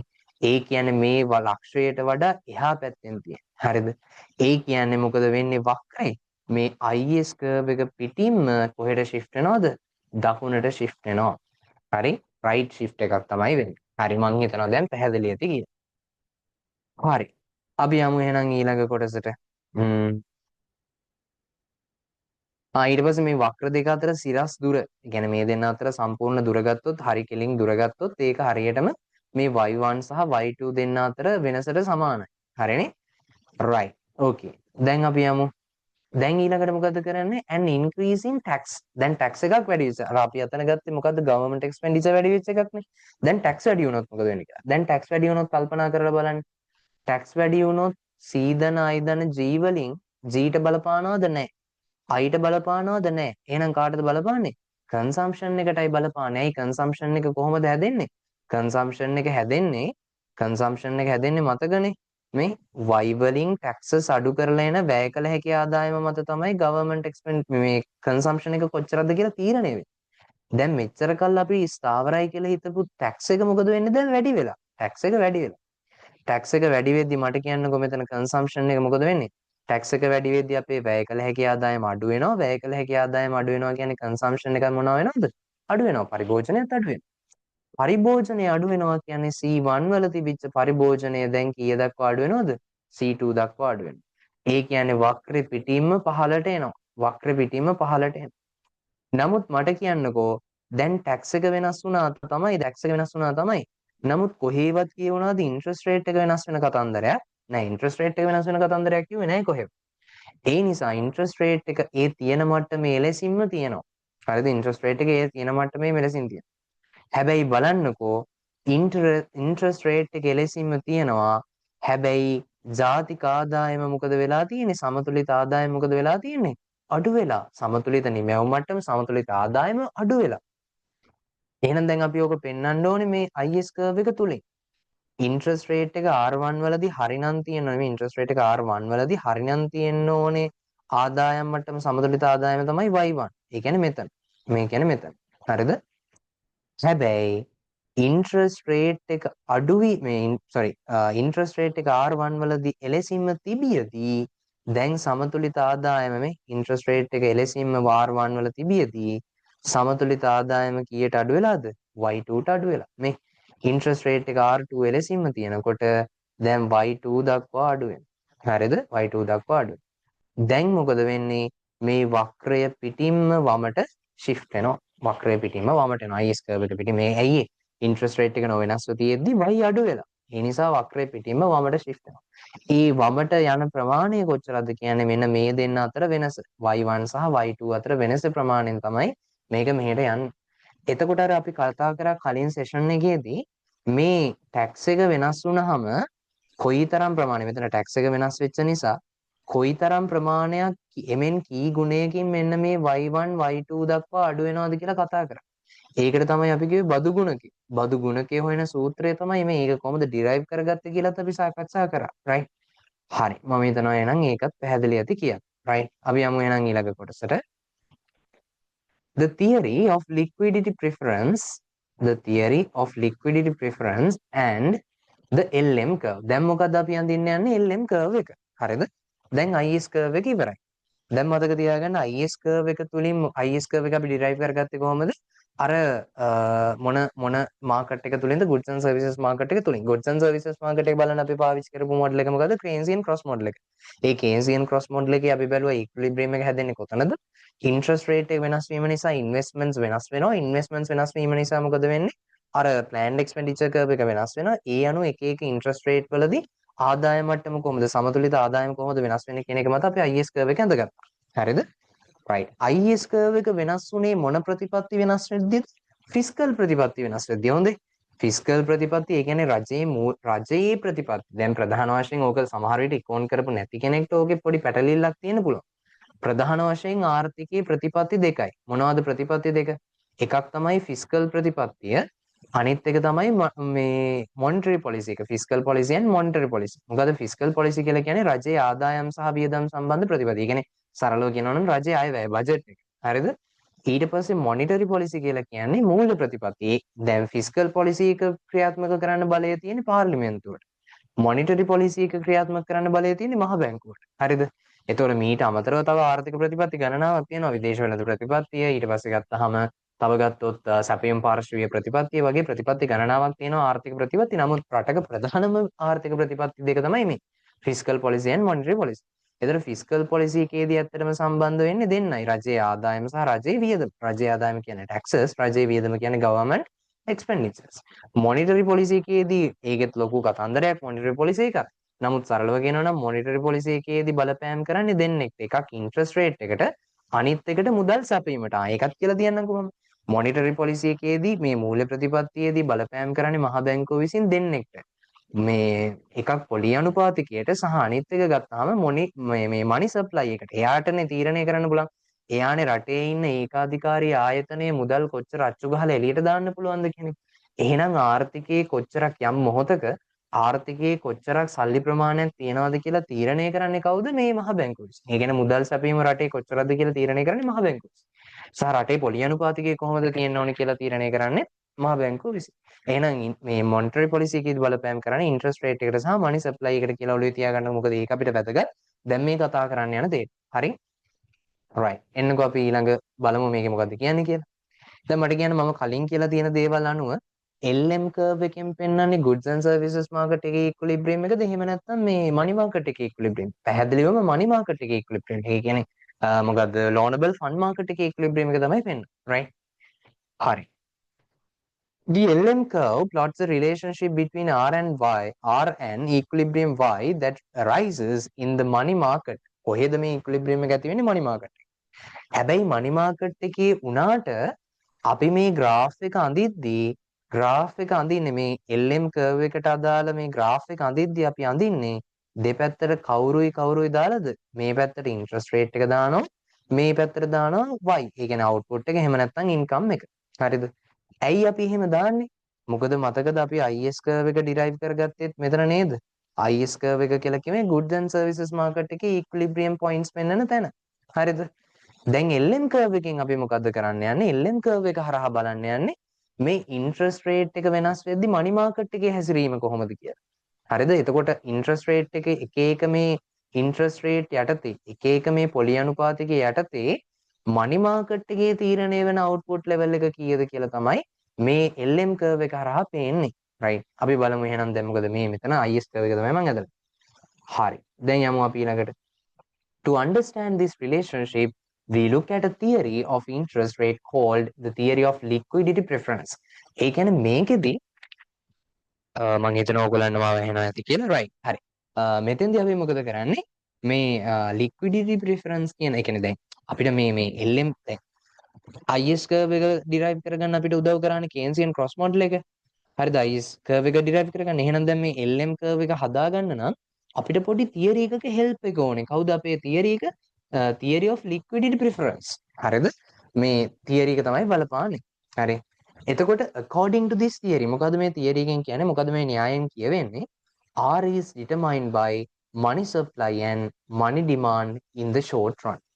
කෙටි කාලයේදී ආර්ථිකයේ මුදල් ඉල්ලුම සහ මුදල් සැපයීම මත තමයි මුදලේ මිල වෙච්ච පොලි අනුපාතිකය නැත්නම් ඉන්ට්‍රස්ට් රේට් එක තීරණය වෙන්නේ කියලා මෙතෙන්දි මේ තියරි එක තුලදී පැහැදිලි කරනවා. මොකද්ද මේ තියරි එක තුලින් පැහැදිලි කරන්නේ? theory of liquidity preference එක හරහා මොකද්ද පැහැදිලි කරන්නේ? ආර්ථිකයේ ඉන්ට්‍රස්ට් රේට් එක නොහොත් මුදලේ මිල තීරණය වෙන්නේ මුදල් වලට තියෙන ඉල්ලුම සහ මුදල් වලට තියෙන සැපයීම මත කියන එක. හරි. දැන් ඔය තියරි එක කොහොමද අපිට මේ LM curve එක derive කරගන්න උදව් කරන්නේ කියලා අපි බලමු. right. යමු එහෙනම් LM curve එකට. LM curve එක හදාගන්න යන්නේ. LM curve එක හදාගන්න නම් දැන් අපිට ඕනේ කිව්වනේ අර money supply and money demand කියන එකනේ. මොකද interest rate එක තීරණය වෙන්න මේ බලපාන්නේ කවුද කියලාද අපි ගත්තේ? මෙන්න මේ money supply and money demand එක. මුලින්ම අපි මොකද්ද බලන curve එක? money supply curve එක. දැන් බලන්නකෝ money supply curve එක ඇයි මේ විදිහට interest rate එක මේ පැත්තට දාලා හරිද? ඇයි මේ පැත්තට interest rate එක ඇත්තට දාලා තියෙන්නේ මේක අඳිද්දි? මොකද ඇත්තට අපි දැන් උපකල්පනයක් ගෙනාවනේ. money market එකේ තියෙන money demand එක සහ money supply එක මත තමයි interest rate එක තීරණය වෙන්නේ කියලා. එහෙනම් ඉතින් අර සාමාන්‍ය වෙළඳපළක් වගේ භාණ්ඩයක සැපයුමයි භාණ්ඩයක ඉල්ලුමයි මත නම් භාණ්ඩයේ මිල තීරණය වෙන්නේ. එහෙනම් මේ පැත්තට දාන්න ඕනේ භාණ්ඩයේ මිල. දැන් භාණ්ඩයේ මිල වෙනුවට දාන්න ඕනේ මොකක්ද? මේ මුදල් වල මිල. මුදලේ මිල ඉන්ට්‍රස්ට් රේට් එක. හරිද? ඕකේ. දැන් බලන්නකෝ මම මොකද්ද මෙතන කරන්න යන්නේ? මම මේ පැහැදිලි කරමින් ඉන්නේ මේ money supply curve එකයි මෙහෙම වුනේ කියලා. හරිද? මේ money supply curve එක මෙහෙම වෙන්න හේතුව තමයි ඊට සමා වෙන්න තව චූටි දෙයක් ඇඩ් කරන්න ඕනේ. හරිද? ඒ තමයි මෙතෙන්දී අපි බලන්න මේ money supply එක නෙමෙයි real money supply එක දිහා. මොකක් දිහාද බලන්නේ ඇත්තටම? real money supply එක. මොකද්ද දෙයනේ මේ money supply and real money supply කියන දෙකේ වෙනස? money supply කියන්නේ සල්ලි විදිහට කීයක්? සරලව කියනවනම් නෝටු කාසි විදිහට කීයක් කොච්චරක අගයකින් යුක්ත සල්ලි ප්‍රමාණයක් මහ බැංකුව විසින් එළියට දාලා තියෙනවද කියන එක තමයි මේ money supply එක nominal money supply එක කියලා කියන්නේ. nominal money supply කියන්නේ සරලව ඒක. හරිද? තව කෙනෙක්ට තර්ක කරන්න පුළුවන් නෑ නෑ ඊට වඩා තව දේවල් තියෙනවා කියලා. ඔව් එහෙම තියෙනවා තමයි. නමුත් මෙතන අර පැහැදිලි කිරීමේ ලේසියට මම ගන්නවා මේ nominal money supply එක. හරිද? නාමික මුදල් සැපයුම. right? එතකොට nominal money supply එක මේ ඇවිල්ලා අර සල්ලි කොච්චරක් කොච්චරක වටිනාකමක අපි හිතමුකෝ ලක්ෂයකින් කියලා. ලක්ෂයක් වටින මුදල් එළියට දාලා තියෙනවා නම් මේක තමයි මේ nominal money supply එක කියලා කියන්නේ. එතකොට මේ M වලින් denote කරන්නේ ඒක. මේ M වලින් denote කරන්නේ ඒක. nominal money supply එක. දැන් බලන්නකෝ මේ nominal money supply එක කාගෙන්ද බෙදලා තියෙන්නේ? price level එකකින්. ආර්ථිකයේ තියෙන මිල මට්ටමේ. ඒ කියන්නේ price level එක අපි හිතමුකෝ 1000යි කියලා. price level එකේ කියන්නේ පොදුවේ ආර්ථිකයේ භාණ්ඩ හා සේවා වල මිල නේද? එහෙනම් මේ ලක්ෂයක කාසි නෝට්ටු එළියට දාලා තියෙනවා තමයි. ලක්ෂයක කාසි නෝට්ටු එළියට දාලා තියෙනවා තමයි. නමුත් රටේ භාණ්ඩවල මිල 1000යි. එහෙනම් ඇත්තටම බැලුවොත් භාණ්ඩ කීයයිද මේ ලක්ෂයෙන් මිලදී ගන්න පුළුවන්? භාණ්ඩ 10යි මිලදී ගන්න පුළුවන්. හරිද? භාණ්ඩ 10යි මිලදී ගන්න පුළුවන්. ඒ කියන්නේ ඒකක විදිහට කියනවා නම් quantity එකක් විදිහට කියනවා නම් කොච්චරයිද මිලදී ගන්න පුළුවන් ඇත්තටම අපිට දැන්? භාණ්ඩ 10යි. ඒකක 10යි. එහෙනම් මතක තියාගන්න මේ රියල් කියලා තියෙන ඕනම තැනක ඒ කියන්නේ මොකකදින්ද? මුදලේ රුපියල් වලින් නෙමේ කියවෙන්නේ. එහෙනම් quantity එකකින් භාණ්ඩ ප්‍රමාණයකින් තමයි මේ අගය කියවෙන්නේ. හරිද? එහෙනම් මෙතන real money balances කියන එකේ අදහස තමයි මෙතන තියෙන්නේ සල්ලි ප්‍රමාණය නාමික අගය නෙමෙයි. එතන තියෙන්නේ පැහැදිලිවම භාණ්ඩ වලින් කොච්චරක්ද කියන එක. එහෙනම් මෙතන real money supply කියන එකේ තේරුම තමයි මහ බැංකුව විසින් එළියට දාලා තියෙන සල්ලි nominal money supply ඒක price level එකෙන් බෙදුවාම අපිට එනවා මේ රටේ නිකුත් කරලා තියෙන මුදල් වලින් කොච්චර භාණ්ඩ හා සේවා ප්‍රමාණයක් මිලදී ගත හැකිද කියන එක. දැන් හරිනේ real money supply එක ගැන මම පැහැදිලි කරා. දැන් ඇයි ඉතින් මේ real money supply curve එක මේ විදිහට ඉහළ සිට පහළට, ඒ කියන්නේ තනි vertical curve එකක් වෙලා තියෙන්නේ? ඇයි මේක මේ ඉහළ සිට පහළට හෝ පහළ සිට ඉහළට බැවුම් වෙන ලස්සන curve එකක් නොවි? මේකත් ලස්සනයි ඉතින්. හරිද? මේ විදිහට vertical curve එකක් වෙලා තියෙන්නේ ඇයි කියලා බලමු. එහෙම වෙන්න හේතුව තමයි දැන් රියල් මනි සප්ලයි එක හැදෙන්නේ නොමිනල් මනි සප්ලයි එක ප්‍රයිස් ලෙවල් එකෙන් බෙදුවාමනේ. දැන් අපේ ආර්ථිකයේ මහ බැංකු දැන් බලන්නකෝ මේ පැත්තේ මොකද්ද මේ කර්ව් එකේ මේ වක්‍රේ දාලා තියෙන්නේ ඉන්ට්‍රස්ට් රේට් එක. මහ බැංකුව කොච්චරක් සල්ලි එළියට දාලා තියෙනවද කොච්චරක් Taman එළියට සල්ලි දානවද කියන එක තීරණය කරද්දී එයා පොලි අනුපාතිකය දිහා බල බල ඉන්න ඕනේ නැහැ. එයා කොහෙත්ම පොලි අනුපාතිකය දිහා බල බල ඉන්නේ නැහැ. එහෙනම් ආර්ථිකයේ පොලි අනුපාතිකය කීය වුණත් පොලි අනුපාතිකය කීය වුණත් එයා සල්ලි එළියට දාලා තියෙන කීයද ඒක එහෙමම තියෙනවා. ඒක එහෙමමයි. එයා ඒක අනුව වෙනස් වෙන්නේ නැහැ. එහෙනම් මනි සප්ලයි එක වෙනස් වෙන්නේත් නැහැ. ඒ වගේම අපි මේ කතා කරන්නේ මට කියන්නකෝ මේ ISLM මොඩල් එක හරහා මොන කාලය ගැනද මොන රන් එක ගැනද ෂෝට් රන්ද ලොං රන්ද අපි කතා කරන්නේ. අපි කතා කරන්නේ ෂෝට් රන් එක.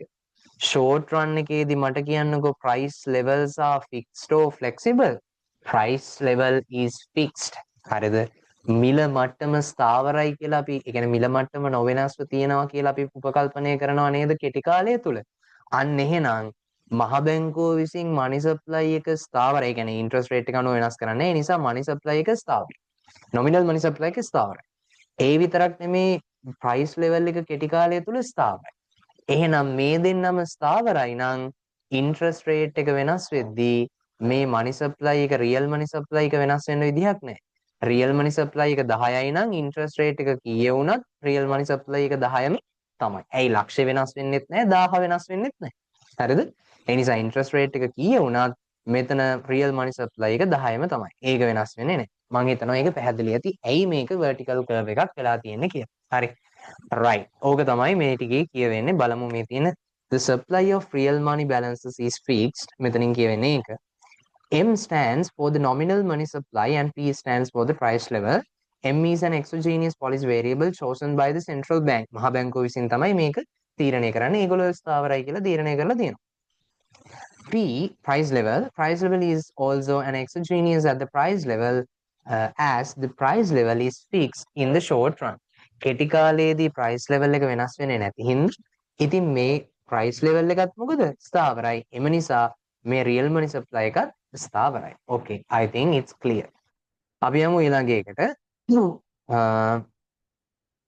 money demand එක. හරිද? money demand එක ගැන තමයි අපි බලන්න යන්නේ. හරි. බලන්නකෝ money demand එක. demand for real money balances.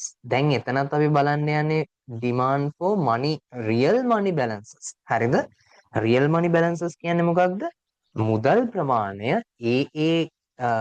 මුදල් ප්‍රමාණය ආර්ථිකයේ මිල මට්ටමින් බෙදුවාම මේ බලන්නකෝ මේ මුදල් සඳහා කරන ඉල්ලුම මිල මට්ටමින් බෙදුවාම එන උත්තරේ තමයි money demand real money demand for real money balances කියන්නේ. එතකොට ඔයාලට පේනවා ඒක තීරණය වෙන්නේ කවුරු මතද කියලා මෙතන දීලා තියෙනවා මේ. කවුරු මතද ඒක තීරණය වෙන්නේ L. කවුද L කියලා කියන්නේ මෙතන? හරිද? L කියලා කියන්නේ liquidity කියන එක. හරිද? liquidity ද්‍රවශීලතාවය. එතකොට ද්‍රවශීලතාවය මේ liquidity එක තීරණය වෙන්නේ කවුරු මතද? interest rate එක මත. interest rate එක මත. ඒ කියන්නේ සරලව කියනවා නම් මුදල් සඳහා වන ඉල්ලුම තීරණය වෙන්නේ interest rate එක මත. මුදල් මේ පොලි අනුපාතිකය මත.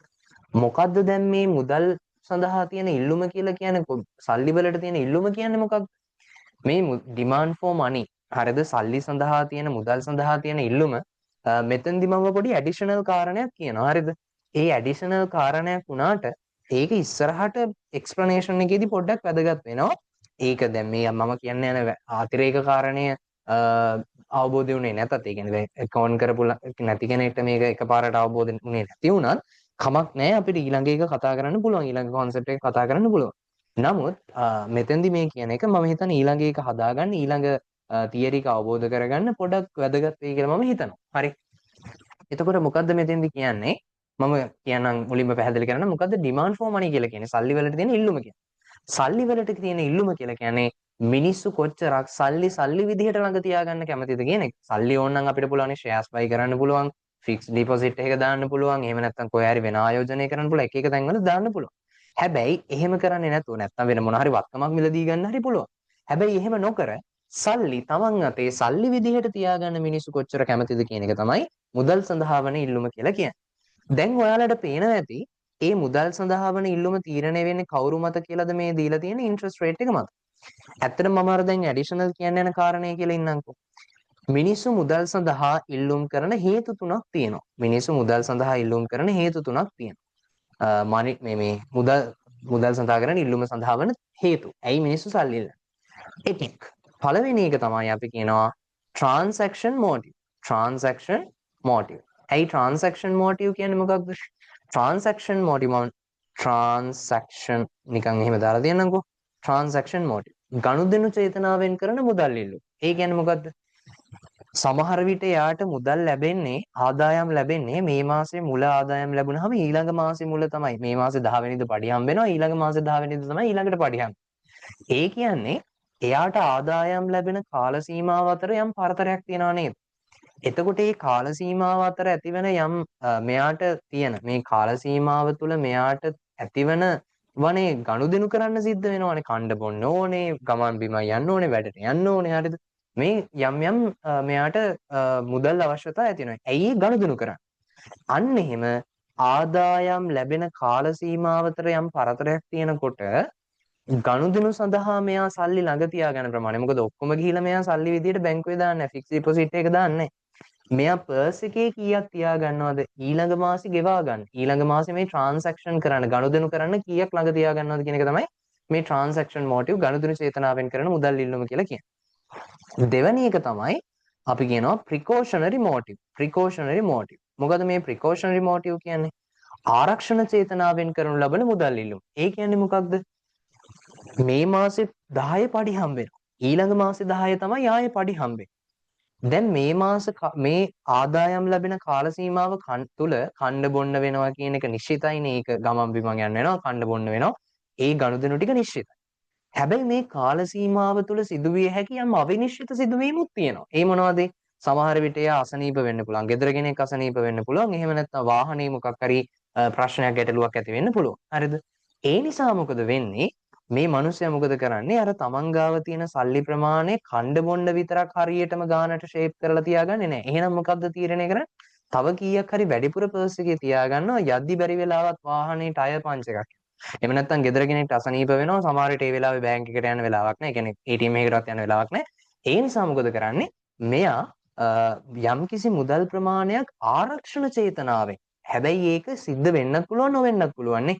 අර ට්‍රාන්සැක්ෂන් මොටිව් එකෙන් ළඟ තියාගෙන සල්ලි අනිවාර්යෙන් තියාගන්න. ඇයි ඒක අනිශ්චිතයි. හැබැයි අර අවිනිශ්චිතයි. හරිද? අන්න එහෙම ආරක්ෂණ චේතනාවෙන් කරනු ලබන මුදල් ඉල්ලුම තමයි මේ කියන්නේ. තුන්වෙනි එක තමයි ස්පෙකියුලේටිව් මොටිව්. ස්පෙකියුලේටිව් මොටිව්. ඒ කියන්නේ මොකද්ද ස්පෙකියුලේටිව් මොටිව් එකකින් අදහස් කරන්නේ? සමපේක්ෂණ චේතනාවෙන් කරනු ලබන ඉල්ලුම. සමපේක්ෂණ චේතනාවෙන් කරන මුදල් ඉල්ලුම කියලා කියන්නේ දැන් මෙයා බලනවා හොඳට බලාගෙන ඉන්නවා ෂෙයා මාකට් එක දිහා එහෙම නැත්නම් අනිකුත් පිළිනපත් දිහා. හරි පිළිනපත් කියලා කියන්නේ වාණිජ පත්‍රිකා ෂෙයාර්ස් වගේ අර එහෙම සිකියුරිටිස්. හරිද? එතකොට ඒ දිහා බලාගෙන ඉඳලා මෙයා මොකද කල්පනා කරන්නේ? මෙයා බලනවා දැන් කොහොමද මේ දවස්වල ආර්ථිකේ පිළිනපත්වල මිල. හරිද? පිළිනපත්වල. මෙයා මොකද කරන්නේ? මෙයා තමන්ගා පිළිනපත්වල මිල අඩුයි නම් මොකද කරන්නේ? මෙයා ටක් ගාලා සල්ලි දාලා පිළිනපත් මිලදී ගන්නවා. ෂෙයාර්ස් කියලා මං ගන්නකො ෂෙයාර්ස් ගන්නවා. හරිද? ඇයි ඒ වැඩි වෙච්ච කාලයක වැඩි මිලට විකුණන්න කියලා හිතාගෙනනේ. එහෙනම් මට කියන්නකෝ අර පිළිනපත්වල මිල අඩු වෙච්ච කාලෙට පිළිනපත්වල මිල අඩු වෙච්ච කාලෙට මට කියන්නකෝ මෙයා ගාව තියෙන සල්ලි ටික මෙයා ගාව රැඳෙනවද නැත්නම් අර අරහෙට සමාගම් පැත්තට ගලාගෙන යනවා. සමාගම් පැත්තට ගලාගෙන යනවා. ඒතර මුදල් ඉල්ලුම මොකද වෙන්නේ? අඩු වෙනවා. හැබැයි පිළිනපත්වල මිල වැඩි කාලෙට මෙයා දැන් ෂෙයාර්ස් ළඟ තියාගෙන ඉන්නේ ෂෙයාර්ස් ටික විකුණලා දානවා. විකුණලා දැම්මාම ෂෙයාර්ස් ටික යනවා. නමුත් සල්ලි මෙයා ගාවට එනවා. ඒ කියන්නේ මෙයාගේ මනි ඩිමාන්ඩ් එක මොකද වෙන්නේ? වැඩි වෙනවා. සල්ලි ළඟ තියාගන්න ප්‍රමාණය වැඩි වෙනවා. හරිද? මම හිතනවා ඒක පැහැදිලි කියලා. එතකොට මේ ට්‍රාන්සැක්ෂන් මොටිව් එකකින් සහ ප්‍රිකෝෂනරි මොටිව් එකකින් කරනු ලබන ගනුදෙනු චේතනාවෙන් කරනු ලබන මුදල් ඉල්ලුම සහ ආරක්ෂණ චේතනාවෙන් කරනු ලබන මුදල් ඉල්ලුම මේ ඒක ඇත්තටම තීරණය වෙන්නේ ඒක පදනම් වෙන්නේ වැය එයාගේ Y ඉන්කම් එක මත ආදායම මත. හරිද? ඇත්තටම හරිම විදිහටම කියනවා නම් රියල් ඉන්කම් එක මත. රියල් ඉන්කම් එක එන්නේ කොහොමද? Y divided by P. හරිද? රියල් ඉන්කම් එක මත තමයි එන්නේ. හරි? එතකොට ඇයි මෙහෙම කියන්නේ? වැඩිපුර ආදායමක් තියෙන මිනිස්සෙක් පර්ස් එකේ වැඩිපුර සල්ලි තියාගන්නවා ඊළඟ මාසේ ගනුදෙනු සඳහා. වැඩිපුර සල්ලි තියෙන මිනිස්සෙක් ආරක්ෂණ චේතනාවෙන් සමහර විට එයා රජේ රෝහලකට යන්නේ, එයා ප්‍රයිවට් හොස්පිටල් එකකට යන්නේ. ඒ නිසා එයාට වැඩිපුර මුදලක් තියාගන්න වෙනවා අතේ. හරිද? ඒ නිසා අන්න ආදායම වැඩි වෙන්න ඔයාලට පේනවා ආදායම වැඩි වෙන්න මෙන්න මේ ගණු චේතනාවන් දෙකෙන් කරන මුදල් ඉල්ලුම මනි ඩිමාන්ඩ් එක මොනවද වෙන්නේ? වැඩි වෙනවා. ඔන්න ඔය තියරි එක හොඳට බලාගන්න. ඒක තමයි වැදගත්. මොකක්ද මේ ආදායම වැඩි වෙන්න මේ මිනිස්සයා ගනුදෙනු චේතනාවෙන් සහ ආරක්ෂණ චේතනාවෙන් කරනු ලබන මුදල් ඉල්ලුම වැඩි වෙනවා. හරි. හොඳයි. ඊළඟට මේ ස්පෙකියුලේටිව් මෝටිව් මෙන්න මේ සමපේක්ෂණ චේතනාවෙන් කරනු ලබන මුදල් ඉල්ලුම රඳා පවතින්නේ ඇත්තටම ඉන්ට්‍රස්ට් රේට් එක මත. මොකක් මතද? ඉන්ට්‍රස්ට් රේට් එක මත.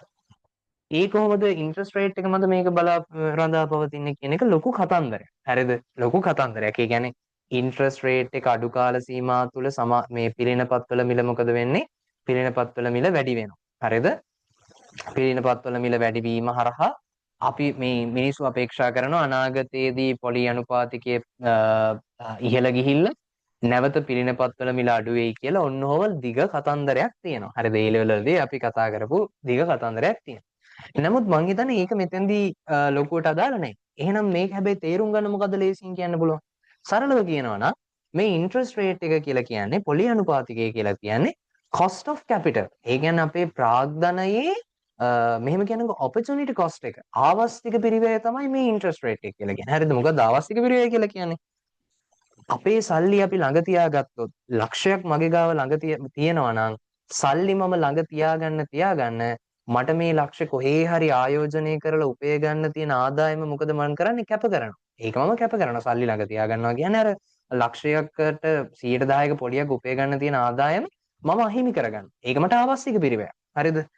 ඊළඟට එහෙනම් ඔයාලට පේනවා එතකොට ඉන්ට්‍රස්ට් රේට් එක කියලා කියන්නේ මේ මම ලක්ෂයක් තියෙනවා 110 ගානේ මට වෙන තැනක ඕනනම් ආයෝජනය කරන්න තිබ්බා. එහෙනම් මට 10ක ආදායමක් උපය ගන්න තිබ්බනේ.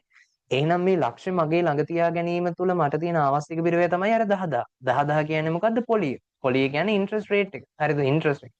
එතකොට මේ සල්ලි ළඟ තබා ගැනීමේ ආවස්තික පිරිවැය තමයි ඉන්ට්‍රස්ට් රේට්. එහෙනම් මට කියන්නකෝ පොලි අනුපාතිකයේ වැඩි වෙන්න පොලි අනුපාතිකයේ වැඩි වෙන්න මගේ opportunity cost එක මොකද වෙන්නේ? ආවස්තික පිරිවැය මොකද වෙන්නේ? වැඩි වෙන්නේ. දැන් හිතන්නකෝ අර මට 110යි නම් ආර්ථිකයේ පොලි අනුපාතිකය මට ආවස්තික පිරිවැය 10000යි. හැබැයි ආර්ථිකයේ පොලි අනුපාතිකය 120යි නම් මට දැන් ලක්ෂයට ගන්න තිබිච්ච 20000ක් නැති වෙනවා. හරිද? එහෙනම් දැන් මොකද වෙන්නේ? ආවස්තික පිරිවැය වැඩි. එහෙනම් මට කියන්නකෝ සාමාන්‍ය මිනිස්සෙක් තාර්කික මිනිස්සෙක් විදිහට මිනිස්සු කැමතිද Tamanගේ ආවස්තික පිරිවැය වැඩි වෙනවටද අඩු වෙනවටද? අඩු වෙනවා. එහෙනම් මොකද කරන්නේ මිනිස්සු? සල්ලි දැන් ළඟ තියාගන්නේ කොහේ හරි ගිහිල්ලා ආයෝජනය කරනවා. ඉන්ට්‍රස්ට් රේට් එක වැඩි වෙන්න සල්ලි ළඟ තියාගන්නේ නැහැ. එහෙනම් සල්ලි ළඟ තියාගන්නේ නැහැ කියන්නේ ඉන්ට්‍රස්ට් රේට් එක වැඩි වෙද්දි මනි ඩිමාන්ඩ් එක මොකද වෙන්නේ? අඩු වෙනවා. ඇයි කොහේ හරි ගිහිල්ලා මේ ආයෝජනය කරන ළඟ තියාගන්න එක කිසි තේරුමක් නැහැ. හරි. ඉන්ට්‍රස්ට් රේට් එක අඩු වෙන්න දැන් 120ට තිබ්බහම මට 20000ක් උපය ගන්න තිබ්බා. දැන් 120යි නෙමෙයි ආයේ බහිනවා පොලි අනුපාතිකයේ 110යි. දැන් මගේ ගාව ළඟ තියාගත්තොත් ලක්ෂ මගේ ගාව තියෙනවා වෙන තැනක ආයෝජනය කරත් මට ගන්න පුළුවන් 10000යි. කලින් 20000ක් වගේ ගන්න බෑ. එහෙනම් සමහර විට දැන් ආවස්තික පිරිවැය මොකද වෙන්නේ? එන්න අඩු වෙනවා. දැන් 105ට අඩු වෙනවා කියමුකෝ. දැන් මට අහිමි වෙන්නේ රුපියල් 5000යි. මම හිතනවා රුපියල් 5000ක් ගන්න මම වෙන කොහේ හරි ආයෝජනය කරනවට වඩා හොඳයි ලක්ෂ හදිස්සියක් හරි වුණොත් කියලා මගේ ගාව තියාගන්න. ඒ නිසා මම මොකද කරන්නේ? මඩි ඩිමාන්ඩ් එක වැඩි කරනවානේ. ළඟ තියාගන්න සල්ලි ප්‍රමාණය වැඩි කරනවා. එහෙනම් ඉන්ට්‍රස්ට් රේට් එක වැඩි වෙද්දි මනි ඩිමාන්ඩ් එක අඩු වෙනවා. ඉන්ට්‍රස්ට් රේට් එක අඩු වෙද්දි මනි ඩිමාන්ඩ් එක වැඩි. මේ දෙන්න අතර තියෙන ඉන්වර්ස් රිලේෂන්ෂිප් එකක් කියලා පැහැදිලි වෙනවා. ඒතර මේක මොකක් මතද මේක පදනම් වුනේ? ස්පෙකියුලේටිව් මොටිව් එක තමයි කවුරු මත පදනම් වෙන්නේද? ඉන්ට්‍රස්ට් රේට් එක මත පදනම් වෙන්නේ. හරිද? එහෙනම් මම මොකද කිව්වේ? මනි ඩිමාන්ඩ් එකට මුදල් ඉල්ලුමට හේතු තුනයි. Transaction motive, precautionary motive and speculative motive. මේ ට්‍රාන්සැක්ෂන් මොටිව් සහ ප්‍රිකෝෂනරි මොටිව් පදනම් වෙන්නේ රියල් ඉන්කම් එක මත, ඉන්කම් එක ආදායම මත. ඊට පස්සේ මේ ස්පෙකියුලේටිව් මොටිව් එක අනුව මුදල් ඉල්ලුම තීරණය වෙන්නේ ඉන්ට්‍රස්ට් රේට් එක මත. එතකොට ඉන්ට්‍රස්ට් රේට් එක වෙනස් වෙද්දී මුදල් ඉල්ලුම කොහොමද වෙනස් වෙන්නේ කියලා බැලුවා. ඉන්ට්‍රස්ට් රේට් එක වැඩි වෙන්න මුදල් ඉල්ලුම අඩු වෙනවා. මේ දෙන්න අතර ඉන්වර්ස් රිලේෂන්ෂිප් එකක් තියෙන්නේ. ඒ ඉන්වර්ස් රිලේෂන්ෂිප් එක පදනම් කරගෙන මෙන්න ඇඳලා තියෙනවා කර්ව් එක. ඉන්ට්‍රස්ට් රේට් එක වැඩි වෙන්න මේ පැත්තේ money demand මේ real money demand එක මොනවද වෙන්නේ? අඩු වෙනවා. දෙන්න අතර inverse relationship එකක්. ඒ නිසා ඉහළ සිට පහළට බෑවුම් වෙන රේඛාවක් තමයි ඇඳලා තියෙන්නේ. මේ පැත්තේ interest rate එක මේ ගාන තියෙද්දි money demand එක මෙන්න. interest rate එක වැඩි වුණාම දැන් money demand එක මෙන්න. money demand එක මොකද වෙන්නේ? අඩු වෙනවා interest rate එක වැඩි වෙද්දි. ඒක අපි කලින් කතා කරා ඒ relationship. The theory of the liquidity preference posits that R is one determinant of how much money people choose to hold. මේ liquidity preference theory එක අනුව හරිද liquidity preference කියන්නේ ද්‍රවශීලතා වර්ණය. මේ ද්‍රවශීලතා වර්ණය සඳහා ද්‍රවශීලතා වර්ණ න්‍යාය අනුව මේ මිනිස්සු කොච්චරක් ළඟ තියාගන්නවද සල්ලි කියලා තීරණය කරන එක සාධකයක් තමයි පොලි අනුපාතය. තව සාධකයක් මම මෙතන කිව්ව මතකද? කවුද අනිත් සාධකය? ආදායම. මිනිසුන්ගේ ආදායම. right? තව තියෙන ඔය ආයතනික සාධක, තාක්ෂණික වෙනස් වීම, මිල මට්ටම, අනාගත අපේක්ෂාවන් ඔය එකීම එකී ගොඩක් දේවල් තියෙනවා. ඒක අදාළ නැහැ. ඔය දෙක තමයි ඒවෙන් එකක් තමයි මේ interest rate එක කියන මතක තියාගත්තා නේද? The underlying reason is that R is the opportunity cost of holding money. සල්ලි ළඟ තියාගැනීමේ ආවස්තික පිරිවැය තමයි interest rate එක කියන්නේ. The interest rate rises, people want to hold less of their wealth in the form of money. Interest rate එක වැඩි වෙන්න මිනිස්සු සල්ලි තමන්ගේ ධනය විදිහට තියාගන්න තියෙන පෙළඹවීම අඩු වෙනවා. right. දැන් ඕන අපි money demand curve එකත් ඇඳලා money supply curve එකත් ඇඳලා. එහෙනම් දැන් අපිට බලන්න තියෙන්නේ මේ money market එකේ equilibrium එක. money market එකේ equilibrium. තාම LM curve එක ඇඳලාද? නෑ තාම LM curve එක ඇඳලා නෑ. හරිද? money demand money market එකේ equilibrium එක තමයි අපි මේ බැලුවේ. හරි? right. දැන් ඔයාලට පේනවනේ money market එකේ equilibrium එක ඇඳලා තියෙනවා. හරි. දැන් මේක 아무තුවෙන් පැහැදිලි කරන්න දෙයක් නැහැනේ. මෙතෙන්ට එන්න අපි කොහොමද ආවේ? අර මොකද්ද මෙතෙන්ට අපිට මේ money demand and money supply එක ඇඳගන්න උදව් කරපු theory එක. ඒ theory එක තමයි liquidity preference theory එක. හරිද? එතකොට අර IS curve එක ඇඳගන්න මොකද්ද අපිට උදව් කරේ? aggregate මේ demand and aggregate supply sorry මේ Keynesian cross model එක තමයි අපිට උදව් කරේ IS curve එක derive කරගන්න. IS curve එක derive කරගන්න. අපිට LM curve එක derive කරගන්න කවුද උදව් කරන්නේ? මෙන්න මේ liquidity preference theory එක. liquidity preference theory එක යටතේ ගොඩනගපු මෙන්න මේ money demand and money supply තමයි මේකට අපිට උදව් කරන්නේ. හරි. දැන් අපි යමු ඊළඟ කොටස. මේ බලන්නකෝ. දැන් මොකද වෙන්නේ? ටෙස්ට්. මම හිතනවා ඔයගලන්ට මාව ඇහෙනවා ඇති කියලා. right. okay. හරි. අපි බලමු how the central bank raises the interest rate. හරිද? How the central bank raises the interest rate. මහ බැංකුව විසින් කොහොමද මේ පොලි අනුපාතිකය ඉහළ නංවන්නේ කියලා බලනවා. හරිද? මට කියන්නකෝ මහ බැංකුවට පුළුවන් ද මුදල් ඉල්ලුම තීරණය කරන්න? බෑනේ, මුදල් ඉල්ලුම තීරණය වෙන්නේ පොලි අනුපාතිකය සහ ආදායම මත. එතකොට මහ බැංකුව මේ දෙකට බලපෑම් කරන්නේ නැහැනේ. හරිද? ඒ කියන්නේ මේ මහ බැංකුවට මේ දෙකේ බලපෑම. හැබැයි දැන් මහ බැංකුව ඒ කියන්නේ මුදල් ඉල්ලුමට මහ බැංකුව තීරණය මේ බලපෑම් කරන්නේ. එහෙනම් මොකද්ද කරන්නේ? මහ බැංකුවට පුළුවන් මෙන්න මේ money supply එකටනේ money supply එකට බලපෑම් කරන්න පුළුවන් නේද? හැබැයි මතක තියාගන්න මෙතන තියෙන්නේ මොකක්ද? මේ මොන supply එකද? real money supply හැමතිස්සෙම මේක ඔළුවේ තියාගන්න. real money supply එක තියෙන. real money supply. money supply එක nominal money supply එක price level එකෙන් බෙදුවාම එන real money supply එක.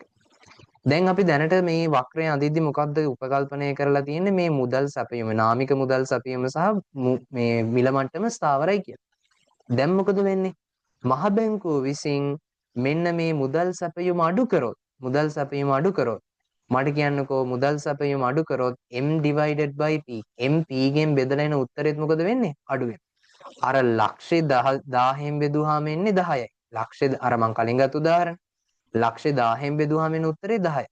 හැබැයි ලක්ෂේ 80000ට අඩු කරා කියමුකෝ. 80000 බෙදීම 10 දැන් ප්‍රයිස් ලෙවල් එක වෙනස් වෙන්නේ නැහනේ. 80000 බෙදීම 10 කිය 1000 80000 බෙදීම සමා වෙන්න ලක්ෂය බෙදීම 1000 මෙතන 100 වෙන්න ඕනේ. සමා වෙන මම අතනත් එතකොට වරද්දලා කියලා තියෙන වෙන්න ඕනේ. හරිද? ලක්ෂ බෙදීම 1000 100යි. එතකොට මෙතනත් 80000 බෙදීම 1000 කීය දෙන්න ඕනේ? 80යි. දැන් අපිට පේනවා money supply එක අඩුවීම හරහා මොකද වෙන්නේ? මේ පැත්තට වක්‍රේ විතැන් වෙනවා. හරිද? මේ පැත්තට වක්‍රේ විතැන් වෙනවා. වක්‍රේ විතැන් වෙලා දැන් මොකද වෙන්නේ? කලින් interest rate එක මෙතන තිබිච්ච එක දැන් මෙන්න බොලේ interest rate එක මෙතන. interest rate එක මෙතන. හරිද? ඔයාලට පැහැදිලි නේද? දැන් මට තව දෙයක් මෙතෙන්ට කියන්න ඕන. තව දෙයක්. ඔයාලට මතකද IS curve එක ගැන කතා කරද්දි මම මේ IS curve එකේ වැඩේ ඉවර කරලා මෙතෙන්ට එන්න හදද්දි පැහැදිලි කරා IS curve එක තීරණය වෙන්නේ පෙන්වන්නේ goods and services market එකේ equilibrium. goods and services market එකේ වෙනසකට බලපාන්නේ monetary policy එකද fiscal policy එකද කියලාද මං කිව්වේ? fiscal policy එක. එහෙනම් යම්කිසි රජයේ රාජ්‍ය මූල්‍ය ප්‍රතිපත්තිය කියන්නේ fiscal policy එකේ යම් වෙනසක් ඇති වුණොත් මතක තියාගන්න ඒක බලපෑම් කරන්නේ IS curve එකට. හැබැයි යම්කිසි විදිහකින් monetary policy එක වෙනස් වුණොත් මේ central bank එක money supply එක වෙනස් වෙනවා කියලා කරනවා කියන්නේ මේ monetary policy එක මූල්‍ය ප්‍රතිපත්තිය. යම් මූල්‍ය ප්‍රතිපත්තියේ වෙනස් වීමක් ඇති වුණොත් ඒක බලපෑම් කරන්නේ මෙන්න මේ LM curve එකට. තාම LM curve එක derive කරේ නැහැ. LM curve එකට තමයි බලපෑම් කරන්නේ කියලා ඔළුවේ තියාගන්න. හරි? right. දැන් අපි යමු අපේ ඊළඟ slide එකට. LM curve. Now let's put Y back into the money demand function. Y is high. People engage in more transactions. People need more money. දැන් මොකද කරන්නේ? ඔයාලට මතකද මෙතන money demand එක? දැන් අපි දැන් LM curve එක හදන්න යන්නේ. මේක අතරමැද්දේ කතන්දරයක්. මේ money supply එක වෙනස් වුණොත් කොහොමද interest rate එක වෙනස් වෙන්නේ කියන එක අතරමැද කතන්දරයක්. දැන් හරි. දැන් ආයෙමත් එන්න මෙතෙන්ට. දැන් අපි LM curve එක ගොඩනගන්න යන්නේ. මට කියන්නකෝ money demand එක තීරණය වෙන්නේ කවුරු මත කියලාද අපි ගත්තේ? R මතනේ. interest rate එක මත කියලා තමයි මෙතන ගත්තේ. නමුත් ඔයාලට මම මෙන්න මේ slide එකේම මෙතනම ලියලා පෙන්නුවා මතකද? transaction motive එකට සහ precautionary motive එකට බලපාන්නේ මොකක්ද? ආදායම. හැබැයි speculative motive එකට තමයි interest rate එක බලපාන්නේ නේ. එහෙනම් money demand එක කියන්නේ අර තුනේම එකතුවෙන් හැදෙන එකනේ. transaction motive එකෙන් precautionary motive එකෙන් speculative motive කියන තුනෙන්ම ඒ තුන සඳහාම කරන මුදල් ඉල්ලුම තමයි අපි කියන්නේ මොකක්ද? සමස්ත මුදල් ඉල්ලුම. එහෙනම් සමස්ත මුදල් ඉල්ලුම තීරණය වෙන්නේ ඉන්ට්‍රස්ට් රේට් එක මත විතරක් නෙමෙයි. ඒකට අර කලින් දෙකට බලපාන ආදායමත් බලපානවා. එහෙනම් ඔන්න ඕක මත පදනම් වෙලා අපි නැවත මේ මනි ඩිමාන්ඩ් එක සඳහා වන මේ මනි ඩිමාන්ඩ් එක ඒ කියන්නේ මුදල් ඉල්ලුම් ශ්‍රිතය නැවත ලියනවා මෙහෙම. මේ මිනිස්සුන්ගේ මුදල් ඉල්ලුම තීරණය වෙන්නේ ඉන්ට්‍රස්ට් රේට් එක මත සහ ආදායම මත. ඉන්ට්‍රස්ට් රේට් එක මත සහ ආදායම මත. Using the theory of liquidity preference, we can identify what happens to the equilibrium R when the Y changes. දැන් මොකද්ද අපි බලන්න යන්නේ? දැන් ඔයාලට පේනවද අපි ටිකෙන් ටික අපේ ගමනාන්තය වෙත ළඟා වෙන පාටක්. මොකද්ද අපේ ගමනාන්තය? අපේ ගමනාන්තය තමයි LM curve එක. LM curve එකේ graph එක එන්න ඕනේ කොහමද? මේ පැත්තට interest rate එක දාලා මේ පැත්තට Y එන්න ඕනේ. හරිද? Y සහ දැන් Y සහ R අතර යම් සම්බන්ධයක් ගොඩනගා ගන්න ඕනේ මොන මාකට් එක තුලද? money market එක තුල. හරිද? දැන් ඔයාලට පේනවද මේ දෙන්න මේ variable දෙක එනවා දැන් ටිකෙන් ටික අපි අපේ ගමනාන්තයට ළඟා වෙනවා කියලා පැහැදිලි වෙනවා. හරි. දැන් මොකද අපි බලමු ඊටු ටිකත්. Using the theory of liquidity preference, we can identify what happens to the equilibrium R when the Y changes. The LM curve is a graph of all combinations of R and Y that equate the supply and demand for real money balances. The equation for LM curve is like this. Hi. මම දැන් LM curve එක derive කරන්න යනවා. හරි. මෙතනින් මම පැහැදිලි කරන්නම්කෝ LM curve එක derive වෙලා තියෙන විදිය. මට කියන්නකෝ මෙන්න මේ පළවෙනියටම මුලින්ම බලන්න මේ අපි බලන්නේ මොකක්ද? money the market of real money balances. ඒ කියන්නේ මේ අපි බලන්නේ මොන market එක දිහාද? money market එක දිහා. money market එකේ මුදල් සැපයුම තමයි මේ real money supply. මුදල් ඉල්ලුම තමයි මේ. හරිද? මුදල් ඉල්ලුම තමයි මේ. දැන් මට කියන්නකෝ මේ මුදල් ඉල්ලුම් වක්‍රය අපි අඳිනකොට මුදල් ඉල්ලුම් වක්‍රය අඳිනකොට ඔයාලට මතකද අපි මේ R සහ Y කියන දෙන්නගෙන් කවුරු විතරයිද මුදල් ඉල්ලුමට බලපාන්නේ කියලා උපකල්පනය කරේ ඉන්ට්‍රස්ට් රේට් එක විතරයි. මතකද අර පළවෙනියට මේ මුදල් මෙතනනේ මුදල් ඉල්ලුම් වක්‍රය අපි යන්නේ. පළවෙනියටම මුදල් ඉල්ලුම් වක්‍රය යන්නේ මෙතනනේ අපි. මුදල් ඉල්ලුම් වක්‍රය අඳිද්දි කවුරු විතරයිද මුදල් ඉල්ලුමට බලපානවා කියලා අපි ගත්තේ? ඉන්ට්‍රස්ට් රේට් එක විතරයි. හරිද? එහෙනම් මේ පළවෙනි වතාවට මුදල් ඉල්ලුම් වක්‍රය අඳිද්දී අපි වෙනස් වෙනවා කියලා ගත්ත එකම සාධකයේ ඉන්ට්‍රස්ට් රේට් එක පමණයි. එහෙනම් එතෙන්දී අපි මොකයිද y පස්සේනේ අපි ගත්තේ මුදල් ඉල්ලුමට yත් බලපානවා කියලා පස්සේනේ ගත්තේ. හැබැයි මෙතෙන්දී අපි මොකක්ද එහෙනම් උපකල්පනය කරලා තියෙන්නේ ඉන්ට්‍රස්ට් රේට් එක වෙනස් වෙනවා තමයි. නමුත් y ස්ථාවරයි. ආදායම වෙනස් වෙන්නේ නැහැ කියලා තමයි අපි උපකල්පනය කරලා තියෙන්නේ. හරිද? හැබැයි අපි දන්නවා මුදල් ඉල්ලුමට අනිවාර්යයෙන්ම ආදායමත් බලපානවද නැද්ද? බලපානවා. මං අර කලින් කිව්වා වගේ ආදායම වැඩි වෙන්න මුදල් ඉල්ලුම මොනවා වෙන්න ඕනේද? ගනුදෙනු කරන්න තියෙන ළඟ තියාගන්න සල්ලි ප්‍රමාණය මොනවා කරනවද? වැඩි කරනවා. ආරක්ෂණ චේතනාවෙන් ළඟ තියාගන්න මුදල් ප්‍රමාණය මොකද කරන්නේ? වැඩි කරනවා. ඒ කියන්නේ ආදායම වැඩි වෙද්දී මනි ඩිමාන්ඩ් එකත් මොකද කරන්නේ? වැඩි කරනවානේ. සල්ලි ළඟ තියාගන්න ප්‍රමාණය වැඩි කරනවා. එහෙනම් දැන් මම උපකල්පනය කරලා තියෙන්නේ y ස්ථාවරයි කියලානේ. දැන් මම මේ උපකල්පනය බිඳිනවා. දැන් මම මොකද කරන්නේ? දැන් මම හිතනවා නෑ ඔන්න y වැඩි වෙනවා. y වැඩි වෙනවා. y වැඩි වෙනවා කියන්නේ ආදායම වැඩි වෙනවා කියලා අපි උපකල්පනය කරා. මට කියන්නකෝ ආදායම වැඩි වුණාම මනි ඩිමාන්ඩ් එක මොකද වෙන්න ඕනේ? වැඩි වෙන්න ඕනේ. දැන් මනි ඩිමාන්ඩ් කර්ව් එක පිටින්ම මොකද වෙන්නේ දැන්? දකුණට විතැන් වෙනවා. ඉහළට විතැන් වෙනවා. පැහැදිලිද කියන කතන්දරේ? ඇයි එහෙම වෙන්නේ? මොකද දැන් ඉන්ට්‍රස්ට් රේට් එක නොවෙනස්ව තියෙද්දි හරිද? ඉන්ට්‍රස්ට් රේට් එක නොවෙනස්ව තියෙද්දි කවුද වෙනස් වුනේ? y තමයි වෙනස් වුනේ. හරිද? ඉන්ට්‍රස්ට් රේට් එක නොවෙනස්ව තියෙද්දි y තමයි වෙනස්. දැන් කොහොමද ඕක පැහැදිලි කරන්නේ අපි? මෙන්න මෙහෙමයි කතන්දරය. හරිද? මම හිතනවා දැන් දැනටමත් ඒක පැහැදිලිද මං කිව්ව එක. මම තවදුරටත් පැහැදිලි කරොත් මෙහෙම විග්‍රහ කරොත් මෙන්න බලන්නකෝ මේ. ඔන්න අපි මේ වක්‍රය අඳිනකොට කවුරු ස්ථාවරයි කියලාද ගත්තේ? y ස්ථාවරයි කියලා ගත්තා. ඉන්ට්‍රස්ට් රේට් එක තමයි වෙනස් වෙන එකම එක්කෙනා. ඉන්ට්‍රස්ට් රේට් එක ඉන්ට්‍රස්ට් රේට් වලදී එක මුදල් ඉල්ලුම් ප්‍රමාණ තමයි තියෙන්නේ. දැන් මොකද වෙන්නේ? දැන් ඔන්න මෙච්චර වෙලා අපි ස්ථාවරයි කියලා හිතාගෙන හිටපු මෙන්න මෙයා ආදායම වැඩි වෙනවා. ආදායම වැඩි වෙනවා. නමුත් මට කියන්න එහෙනම් අපි අර ස්ථාවරයි කියලා හිතපු එක්කෙනෙක් වෙනස් වෙන හැම මොහොතකම මොකද උනේ? වක්‍රයේ පිටිම විතැන් වුණා නේද? දැන් වැඩි වෙන හින්දා වක්‍රය මොකද වෙන්නේ? දකුණට විතැන් වෙනවා. ඇයි කොහොමද අපි තීරණය කරන්නේ වක්‍රය දකුණට තමයි විතැන් වෙන්නේ කියලා? මොකද ඉන්ට්‍රස්ට් රේට් එක නොවෙනස්ව තියෙද්දි. දැන් ඉන්ට්‍රස්ට් රේට් එකට කිසිදු වෙනසක් සිද්ධ වුණේ නැහැනේ. කවුද වෙනස් වුනේ? y. ආදායම තමයි වැඩි. ආදායම වැඩි වුණාම මනි ඩිමාන්ඩ් එක මොකද උනේ? වැඩි වුණා. එහෙනම් ඉන්ට්‍රස්ට් රේට් එක R1 වල නොවෙනස්ව තියෙනකොට මනි ඩිමාන්ඩ් එක වැඩි වුණා. මෙන්න බලන්න දැන් මනි ඩිමාන්ඩ් එක තියෙන්නේ මෙතන. එහෙනම් මේ වක්‍රය එන්න ඕනේ කොහෙන්ද? දකුණට නේද එන්න ඕනේ කියලා පැහැදිලිද? වක්‍රය එන්න ඕනේ දකුණට. හරි? දැන් දකුණට විතැන් වෙලා හැබැයි හැමදාටම මෙන්න මේ විදිහට ඉන්ට්‍රස්ට් රේට් එක මෙතනම තියෙනවද? ඉන්ට්‍රස්ට් රේට් එක නොවෙනස්ව මෙහෙමම තියෙනවද? නෑ. මෙතෙන්දී මනි ඩිමාන්ඩ් එකයි මනි සප්ලයි එකයි බැලන්ස් නෑ. දෙන්න සමාන නෑ. එහෙනම් දැන් මොකද වෙන්නේ?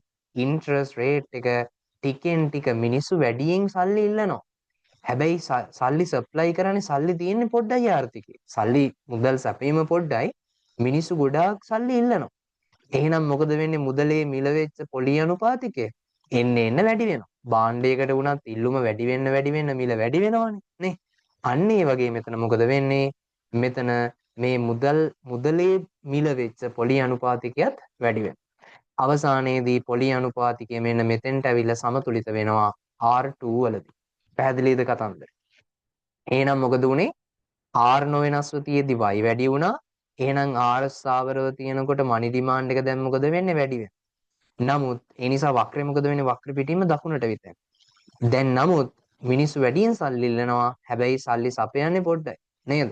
ඒ නිසා මොකද වෙන්නේ? මේ මුදලේ මිල වෙච්ච පොලි අනුපාතිකයේ ක්‍රමයෙන් ඉහළ යනවා. ඉහළ ගිහිලා කොතෙන්ට එනවද? මෙන්න මෙතෙන්ට සමතුලිතය. අවසාන වශයෙන් මොකද්ද වෙන්නේ? y වැඩි වුණ නිසා අවසාන වශයෙන් මොකද උනේ? y වැඩි වුණ නිසා සංක්ෂිප්තයක් විදිහට කිව්වොත් ඉන්ට්‍රස්ට් රේට් එකත් මොකද වෙන්නේ? වැඩි වෙනවා. එහෙනම් මට කියන්නකෝ y සහ r සහ y අතර තියෙන්නේ මොන සම්බන්ධයක්ද? පොසිටිව් රිලේෂන්ෂිප් එකක් නේ. Positive relationship. එහෙනම් මෙන්න බලන්නකෝ R1 වලදී y1 R1 වලදී අපි බලන්නේ මොක කීයයි කියලාද මෙතන උපකල්පනය කරේ y1. එහෙනම් මම වක්‍රයේ ලක්ෂයක් මාක් කරනවා මෙහෙම. R1 වලදී 110 දී y1. 110 දී y1. හැබැයි 120 දී දැන් කීයද y2 නේ? 100ට මේ R2 වෙද්දි දැන් y වලගේ කීයද? R2 වෙද්දි බලපාන මේ ඉල්ලුම් වක්‍රයනේ. එතකොට එතෙන්දි y වලගේ කීයද? y2.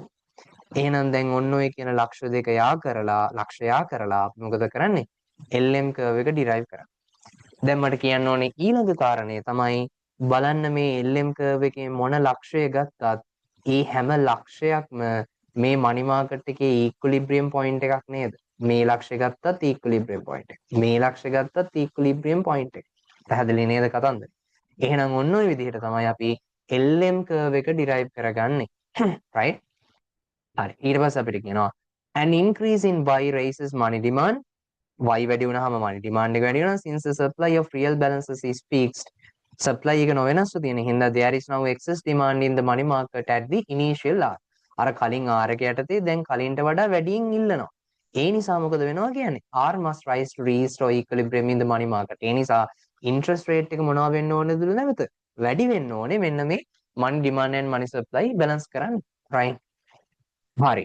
දැන් මෙච්චර වෙලා අපි කතා කරපු දේවල් අනුව තව පොඩි දෙයක් තියෙනවා මෙතන. මේ how reduction in M shift the LM curve upward. කොහොමද money supply එකේ මේ දැන් money supply එක අඩු වුණොත් money supply එක අඩු වුණොත් money supply එකේ අඩුවීමක් කොහොමද LM curve එක විතැන් කරන්න කියලා තමයි අපි බලන්නේ.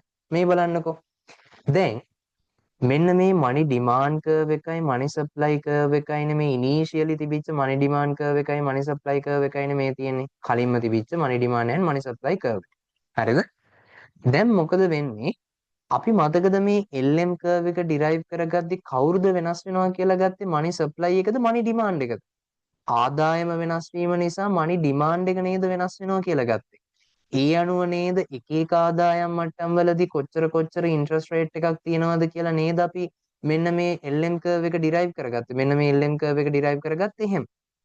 එතකොට බලන්නකෝ ඒ LM curve එක ඇඳගනිද්දී අපි වෙනස් වෙනවා කියලා ගත්තේ money demand එක මිසක් money supply එක නෙමෙයි. එහෙනම් අපි එතෙන්දී උපකල්පනය කරලා තියෙනවා මොකක්ද? money supply එක ස්ථාවරයි කියලානේ. මුදල් සැපයීම ස්ථාවරයි කියලා. පැහැදිලිද කතාව? හැබැයි දැන් අපි බලන්න යන්නේ බැරි වෙලාවත් මුදල් සැපයීම වෙනස් වුණොත් මොකද වෙන්නේ කියලා. දැන් වෙනස් වීම විදිහට අපි ගන්නේ මුදල් සැපයීම මොනවා වෙනවා කියලාද? මුදල් සැපයීම අඩු වෙනවා කියලා. හරිද? දැන් බලන්නකො මුදල් සැපයීම මොකද වෙලා තියෙන්නේ අඩු වෙලා. මුදල් සැපයීම අඩු වීම නිසා interest rate එක මොකද වෙලා තියෙන්නේ? interest rate එක වැඩි වෙනවා. නේද? interest rate එක වැඩි වෙනවා. හැබැයි මට කියන්නකො money demand curve එකට කිසිදු වෙනසක් තියනවද? money demand curve එකට කිසිදු වෙනසක් තියනවද? නැහැ. money demand curve එක shift වෙනවා නම් shift වෙන්නේ කොහෙට හරි මේ interest rate එක සහ ආදායම කියන දෙන්නගෙන් කවුරු වෙනස් වුණොත්ද? ආදායම වෙනස් වුණොත් නේ. interest rate එක වෙනස් වුණොත් වක්‍ර දිගේ ඉහළට පහළටනේ යන්නේ. නමුත් ආදායම වෙනස් වුණොත් තමයි වක්‍ර පිටින්ම එහෙට මෙහෙට විතැන්නේ. හැබැයි දැන් ඔයාලට පැහැදිලි වෙන කාරණයක් තමයි මේ money demand curve එක එහෙට මෙහෙට කොහෙටවත් විතැන් වෙලා නැහැ. එහෙනම් ඒ කියන්නේ ආර්ථිකයේ ආදායම් මට්ටමත් නොවෙනස්ව තියනවා කියන එක නේද? ආර්ථිකයේ ආදායම් මට්ටම වෙනස් වුණා නම් money demand curve එක උඩට යනවා. හෝ පහළට යනවා. හරිද? හැබැයි එහෙම වෙලා නැහැ කියන එකේ තේරුම මේ ආදායම් මට්ටම වෙනස් වෙලා නැහැ තියෙන විදිහටම තියනවා කියන එක නේද?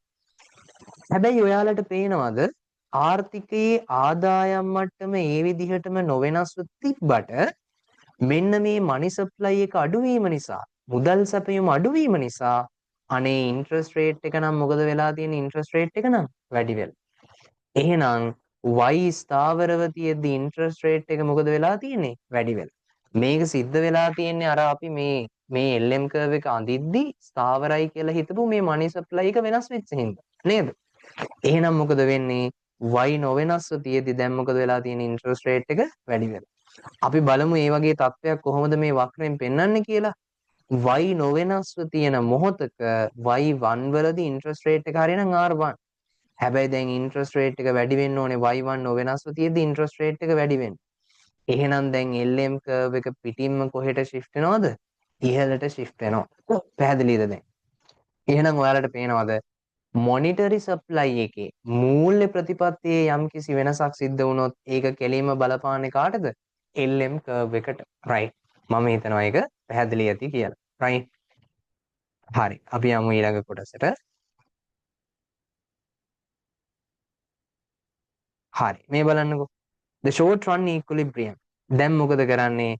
අපි මෙච්චර වෙලා මහන්සි වෙලා අර goods and services market එකේ equilibrium points ටික යා කරලා එක එක interest rates වලදී equilibrium points මොනවද කියලා බලලා ඒවා යා කරලා IS curve එක එක එක y මට්ටම් වලදී නේද එක එක y මට්ටම් වලදී interest rate එක කොහොමද කියලා බලලා අපි කාවද ඇඳගත් equilibrium points ටික අර money market එකේ equilibrium points ටික යා කරලා LM curve එක ඇඳගත්තා. එහෙනම් දැන් මෙන්න money market එක මෙන්න goods and services market එක goods and services market එකයි money market එකයි එකට balance වෙන තැන තමයි සමස්ත ආර්ථිකයේ equilibrium එක. එහෙනම් මේ තමයි equilibrium interest rate එක සමතුලිත පොලි අනුපාතිකය මේ තමයි සමතුලිත ආදායම් මට්ටම. right. මම හිතනවා ඒකත් පැහැදිලිද කියලා. The short run equilibrium is the combination of R and Y that simultaneously satisfies equilibrium conditions in the goods and services market and the money market. money market එකේ සහ goods and services market එකේ දෙකේම equilibrium conditions satisfy කරන තැන තමයි equilibrium එක වෙන්නේ. එහෙනම් මේ තමයි goods and services market එකේ equilibrium එක. මේ තමයි money market එකේ equilibrium එක. එතකොට මේ දෙකම සමතුලිත වෙන තැන තමයි මේ. The model takes fiscal policy G and T, monetary policy M and the price level as exogenous. ඔයාලට මතකද? මේ IS curve එක derive කරද්දී අපි රජයේ ෆිස්කල් ප්‍රතිපත්තිය ස්ථාවරයි කියලා නේද අරගත්තේ. එයා වෙනස් වුණොත් IS curve එක වෙනස් වෙනවා කියලා අපි කතා කරා. හැබැයි අපි IS curve එක අඳිද්දී මේ දෙන ස්ථාවරයි කියලා තමයි ගත්තේ.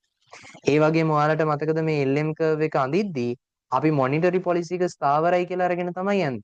දැන් මේ චුට්ටකට කලින් කතා කරා monetary policy එක වෙනස් වෙලා money supply එක අඩු වුණොත් LM curve එක පිටින්ම වෙනස් වෙනවානේ. ඒ නිසා අපි මේ LM curve එක අඳිද්දී උපකල්පනය කරනවා monetary supply එක වෙනස් වෙන්නේ නැහැ. monetary policy එක වෙනස් වෙන්නේ නැහැ. මේ විදිහටම තියෙනවා.